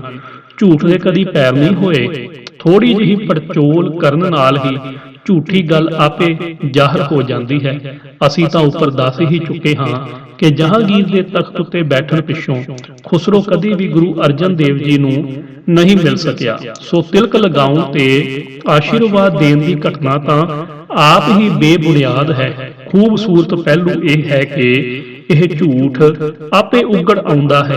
ਪਹਿਲੇ ਸਤਿਗੁਰਾਂ ਕੋਲ ਵੀ ਹਮਾਯੂ, ਅਕਬਰ ਆਦਿਕ ਬਾਦਸ਼ਾਹ ਆਉਂਦੇ ਰਹੇ, ਪਰ ਸਾਰੇ ਪਹਿਲੇ ਹੋ ਚੁੱਕੇ ਸਿੱਖ ਇਤਿਹਾਸ ਵਿੱਚ ਕਿਤੇ ਇੱਕ ਵੀ ਐਸਾ ਇਸ਼ਾਰਾ ਨਹੀਂ ਮਿਲਦਾ ਕਿ ਕਿਸੇ ਸਤਿਗੁਰੂ ਜੀ ਨੇ ਕਦੀ ਵੀ ਕਿਸੇ ਬਾਦਸ਼ਾਹ, ਨਵਾਬ ਜਾਂ ਰਾਜੇ ਮਹਾਰਾਜੇ, ਅਮੀਰ ਵਜ਼ੀਰ ਨੂੰ ਕਦੀ ਕਿਸੇ ਕਿਸਮ ਦਾ ਤਿਲਕ ਲਗਾਇਆ ਹੋਵੇ। ਐਸੀ ਫੋਕੀ ਰਸਮ ਗੁਰੂ ਘਰ ਵਿੱਚ ਕਦੀ ਵੀ ਨਹੀਂ ਰਹੀ। ਫਿਰ ਜਹਾਂਗੀਰ ਦਾ ਇਹ ਲਿਖਣਾ ਕਿ ਹਿੰਦੂ ਇਸ ਨੂੰ ਚੰਗਾ ਸ਼ਗਨ ਕਰਕੇ ਮੰਨਦੇ ਹਨ, ਇਸ ਝੂਠ ਨੂੰ ਅਤੇ ਸਾਜ਼ਿਸ਼ ਭਰੀ ਸ਼ਿਕਾਇਤ ਜਾਂ ਚੁਗਲੀ ਨੂੰ ਹੋਰ ਜ਼ਿਆਦਾ ਉਘਾੜ ਦਿੰਦਾ ਹੈ। ਹਿੰਦੂ ਕਿਸੇ ਚੀਜ਼ ਨੂੰ ਚੰਗਾ ਸਮਝਣ ਜਾਂ ਮਾੜਾ, ਇਸ ਨਾਲ ਗੁਰੂ ਜੀ ਦਾ ਕੀ ਮਤਲਬ? ਕਿਸੇ ਸਤਿਗੁਰੂ ਨੇ ਨਾ ਤਾਂ ਕਦੀ ਇਹ ਮੰਨਿਆ ਹੈ ਕਿ ਉਹ ਹਿੰਦੂ ਹਨ ਤੇ ਨਾ ਹੀ ਉਹਨਾਂ ਨੇ ਕਿਸੇ ਹਿੰਦੂ ਵਿਚਾਰ ਜਾਂ ਰਸਮ ਨੂੰ ਹੀ ਗੁਰਮਤਿ ਵਿੱਚ ਪ੍ਰਵਾਨ ਕੀਤਾ ਹੈ। ਗੁਰੂ ਗ੍ਰੰਥ ਸਾਹਿਬ ਵਿੱਚ ਕਬੀਰ ਜੀ ਦਾ ਸ਼ਬਦ ਬੁੱਤ ਪੂਜ ਪੂਜ ਹਿੰਦੂ ਮੂਏ, ਤੁਰਕ ਮੂਏ ਸਿਰਨਾਈ ਚਾੜਨ ਸਮੇਂ ਵੀ ਉਹ ਜਾਣਦੇ ਸਨ ਕਿ ਇਸ ਸ਼ਬਦ ਨਾਲ ਦੋਹਾਂ ਮਤਾਂ ਦੇ ਧਾਰਮਿਕ ਆਗੂ, ਬ੍ਰਾਹਮਣ ਅਤੇ ਮੁਲਾਣੇ ਅਵੱਸ਼ ਦੁਖੀ ਹੋਣਗੇ। ਪਰ ਸੱਚ ਦੇ ਪ੍ਰਕਾਸ਼ ਕਰਨ ਸਮੇਂ ਉਹਨਾਂ ਨੇ ਕਦੀ ਹਿੰਦੂ ਜਾਂ ਮੁਸਲਮਾਨ ਦੇ ਖੁਸ਼ ਜਾਂ ਨਾ ਖੁਸ਼ ਹੋਣ ਬਾਰੇ ਚਿੰਤਾ ਨਹੀਂ ਕੀਤੀ। ਫਿਰ ਸ਼ਗਨ ਜਾਂ ਅਪਸ਼ਗਨ ਦਾ ਤਾਂ ਸਿੱਖ ਮਤ ਵਿੱਚ ਮੁੱਢੋਂ ਹੀ ਖੰਡਨ ਕੀਤਾ ਗਿਆ ਹੈ। ਸੋ ਇਸ ਭਾਂਤ ਇਹ ਤੱਥ ਵਿਚਾਰਨ ਤੇ ਆਪੇ ਉਗੜ ਆਉਂਦਾ ਹੈ ਕਿ ਖੁਸਰੋ ਦੀ ਸਤਿਗੁਰਾਂ ਨਾਲ ਮਿਲਣ ਦੀ ਮਨ ਘੜਤ ਕਥਾ ਕੇਵਲ ਸਾਜ਼ਿਸ਼ੀ ਦਿਮਾਗ ਦੀ ਹੀ ਕਾਢ ਸੀ। 11 ਨੰਬਰ, ਗੁਰੂ ਅਰਜਨ ਦੇਵ ਜੀ ਐਸੇ ਜੈਸੇ ਮਹਾਨ ਧਾਰਮਿਕ ਆਗੂ ਜੋ ਹਿੰਦੂਆਂ ਅਤੇ ਸਾਊ ਮੁਸਲਮਾਨਾਂ ਪਾਸੋਂ ਇੱਕੋ ਜਿਹਾ ਸਤਿਕਾਰ ਅਤੇ ਪਿਆਰ ਪ੍ਰਾਪਤ ਕਰ ਰਹੇ ਸਨ, ਨੂੰ ਤਸੀਹੇ ਦੇ ਕੇ ਸ਼ਹੀਦ ਕਰਨ ਦਾ ਹੁਕਮ ਬਾਦਸ਼ਾਹ ਤੋਂ ਬਿਨਾਂ ਹੋਰ ਕੋਈ ਜਾਰੀ ਨਹੀਂ ਸੀ ਕਰ ਸਕਦਾ। ਜ਼ੁਲਮ ਅਤੇ ਬੇਇਨਸਾਫੀ ਭਰਿਆ ਅਤੇ ਸਚਾਈ ਦਾ ਸਰਾਸਰ ਵਿਰੋਧੀ ਇਹ ਹੁਕਮ ਜਹਾਂਗੀਰ ਨੇ ਆਪ ਹੀ ਜਾਰੀ ਕਰਨਾ ਇਸ ਲਿਖਤ ਵਿੱਚ ਸਪਸ਼ਟ ਮੰਨਿਆ ਹੈ। 12 ਗੁਰੂ ਮਹਾਰਾਜ ਨੂੰ ਤਸੀਹੇ ਦੇ ਕੇ ਸ਼ਹੀਦ ਕਰਨ ਦੇ ਇਸ ਕਾਲੇ ਹੁਕਮ ਨੂੰ ਮੁਰਤਜ਼ਾ ਖਾਨ ਰਾਹੀਂ ਅਮਲ ਵਿੱਚ ਲਿਆਂਦਾ ਗਿਆ। ਇਹ ਮੁਰਤਜ਼ਾ ਖਾਨ ਹੋਰ ਕੋਈ ਨਹੀਂ, ਸ਼ੇਖ ਅਹਿਮਦ ਸਰਹੰਦੀ ਦਾ ਸਭ ਤੋਂ ਵੱਡਾ ਅਤੇ ਪ੍ਰਭਾਵਸ਼ਾਲੀ ਚੇਲਾ ਸ਼ੇਖ ਫਰੀਦ ਬੁਖਾਰੀ ਹੀ ਸੀ, ਜਿਸ ਨੂੰ ਸ਼ਾਹੀ ਖਿਦਮਤ ਕਰਨ ਦੀ ਵਜ੍ਹਾ ਨਾਲ ਮੁਰਤਜ਼ਾ ਖਾਨ ਦੀ ਉਪਾਧੀ ਨਾਲ ਸੁਸ਼ੋਭਿਤ ਕੀਤਾ ਗਿਆ ਸੀ। ਉਪਰੋਕਤ ਸ਼ਾਹੀ ਹੁਕਮ ਮੁਤਾਬਕ ਗੁਰੂ ਜੀ ਨੂੰ ਲਾਹੌਰ ਸੱਦਿਆ ਗਿਆ ਅਤੇ ਗ੍ਰਿਫਤਾਰ ਕਰਕੇ ਪਹਿਲਾਂ ਹੀ ਗਿਣੀ ਮਿੱਥੀ ਸਾਜ਼ਿਸ਼ ਅਤੇ ਸਕੀਮ ਮੁਤਾਬਕ ਕਹਿਰ ਅਤੇ ਜ਼ੁਲਮ ਢਾਏ ਗਏ ਅਤੇ ਤਸੀਹੇ ਦੇ ਕੇ ਸ਼ਹੀਦ ਕੀਤਾ ਗਿਆ। ਭੁੱਖਾ ਪਿਆਸਾ ਰੱਖ ਕੇ ਦੇਗ ਵਿੱਚ ਉਬਾਲਿਆ ਗਿਆ, ਤਤੀ ਤਵੀ ਤੇ ਬਿਠਾਇਆ ਗਿਆ, ਸੜਦੀ ਬਲਦੀ ਰੇਤ ਸਰੀਰ ਉੱਤੇ ਪਾ ਕੇ ਸਰੀਰ ਛਾਲੇ ਕਰ ਦਿੱਤਾ ਗਿਆ। 4 ਦਿਨ ਇਹੋ ਜਿਹੇ ਖੌਫਨਾਕ ਤਸੀਹੇ ਦੇਣ ਉਪਰੰਤ ਗੁਰੂ ਜੀ ਨੂੰ ਹੋਰ ਕਸ਼ਟ ਦੇਣ ਦੀ ਨੀਅਤ ਨਾਲ ਛਾਲਿਆਂ ਨਾਲ ਫਿਸੇ ਸਾਰੇ ਸਰੀਰ ਨੂੰ ਰਾਵੀ ਦੇ ਠੰਡੇ ਜਲ ਵਿੱਚ ਡੁਬੋ ਕੇ ਸਤਿਗੁਰਾਂ ਨੂੰ ਸ਼ਹੀਦ ਕਰ ਦਿੱਤਾ ਗਿਆ। ਸਤਿਗੁਰਾਂ ਨੇ ਸਚਾਈ ਅਤੇ ਧਰਮ ਦੀ ਬਿਰਧੀ ਲਈ ਕਸ਼ਟ ਸਹਿਣ, ਅਡੋਲ ਚਿੱਤ ਰਹਿਣ ਅਤੇ ਖਿੜੇ ਮੱਥੇ ਰਹਿ ਕੇ ਭਾਣੇ ਅੰਦਰ ਰਾਜੀ ਰਹਿਣ ਦਾ ਲਾਸਾਨੀ ਅਤੇ ਬੇਮਿਸਾਲ ਕਾਰਨਾਮਾ ਕਰਕੇ ਆਉਣ ਵਾਲੀਆਂ ਸਮੂਹ ਸਿੱਖ ਨਸਲਾਂ ਨੂੰ ਗੁਰਮਤ ਅਤੇ ਸਿੱਖੀ ਦੇ ਵਿਕਾਸ ਲਈ ਬੇਪਨਾਹ ਕਸ਼ਟ ਸਹਿ ਸਕਣ ਅਤੇ ਸਦਾ ਚੜ੍ਹਦੀ ਕਲਾ ਦੇ ਵਾਧੇ ਵੱਲ ਜਾਣ ਦਾ ਅਮਲੀ ਸਬਕ ਸਿਖਾਇਆ। ਜ਼ੁਲਮ, ਤਸ਼ੱਦਦ ਅਤੇ ਅਨਿਆਂ ਵਿਰੁੱਧ ਫਤਿਹ ਪਾਉਣ ਤੱਕ ਲੜਨ ਅਤੇ ਜੂਝਣ ਦਾ ਜੋ ਅਮੁੱਕ ਬਲ ਸਿੱਖਾਂ ਦੇ ਮਗਰਲੇ ਸਾਰੇ ਇਤਿਹਾਸ ਵਿੱਚ ਸੈਂਕੜੇ ਅਤੇ ਹਜ਼ਾਰਾਂ ਮਰਜੀਵੜੇ ਸਿੱਖਾਂ ਨੇ ਪ੍ਰਗਟ ਤੌਰ ਤੇ ਜ਼ਾਹਿਰ ਕੀਤਾ, ਉਸ ਸਭ ਕਾਸੇ ਲਈ ਰੋਸ਼ਨੀ ਦੇਣ ਦਾ ਮਹਾਨ ਕੰਮ ਸਤਿਗੁਰੂ ਅਰਜਨ ਦੇਵ ਜੀ ਦੀ ਦ੍ਰਿੜਤਾ, ਅਡੋਲਤਾ ਤੇ ਸੂਰਮ ਗਤੀ ਨੇ ਹੀ ਕੀਤਾ। ਪੁਸਤਕ ਸ੍ਰੀ ਗੁਰੂ ਅਰਜਨ ਦੇਵ ਜੀ ਦੀ ਸ਼ਹੀਦੀ, ਲੇਖਕ ਸਰਦਾਰ ਮਹਿੰਦਰ ਸਿੰਘ ਜੋਸ਼, ਆਵਾਜ਼ ਸੰਦੀਪ ਸਿੰਘ ਖਾਲਾ, ਭਾਗ ਪਹਿਲਾ। ਬਾਕੀ ਅਗਲੇ ਭਾਗ ਵਿੱਚ। ਵਾਹਿਗੁਰੂ ਜੀ ਕਾ ਖਾਲਸਾ, ਵਾਹਿਗੁਰੂ ਜੀ ਕੀ ਫਤਿਹ।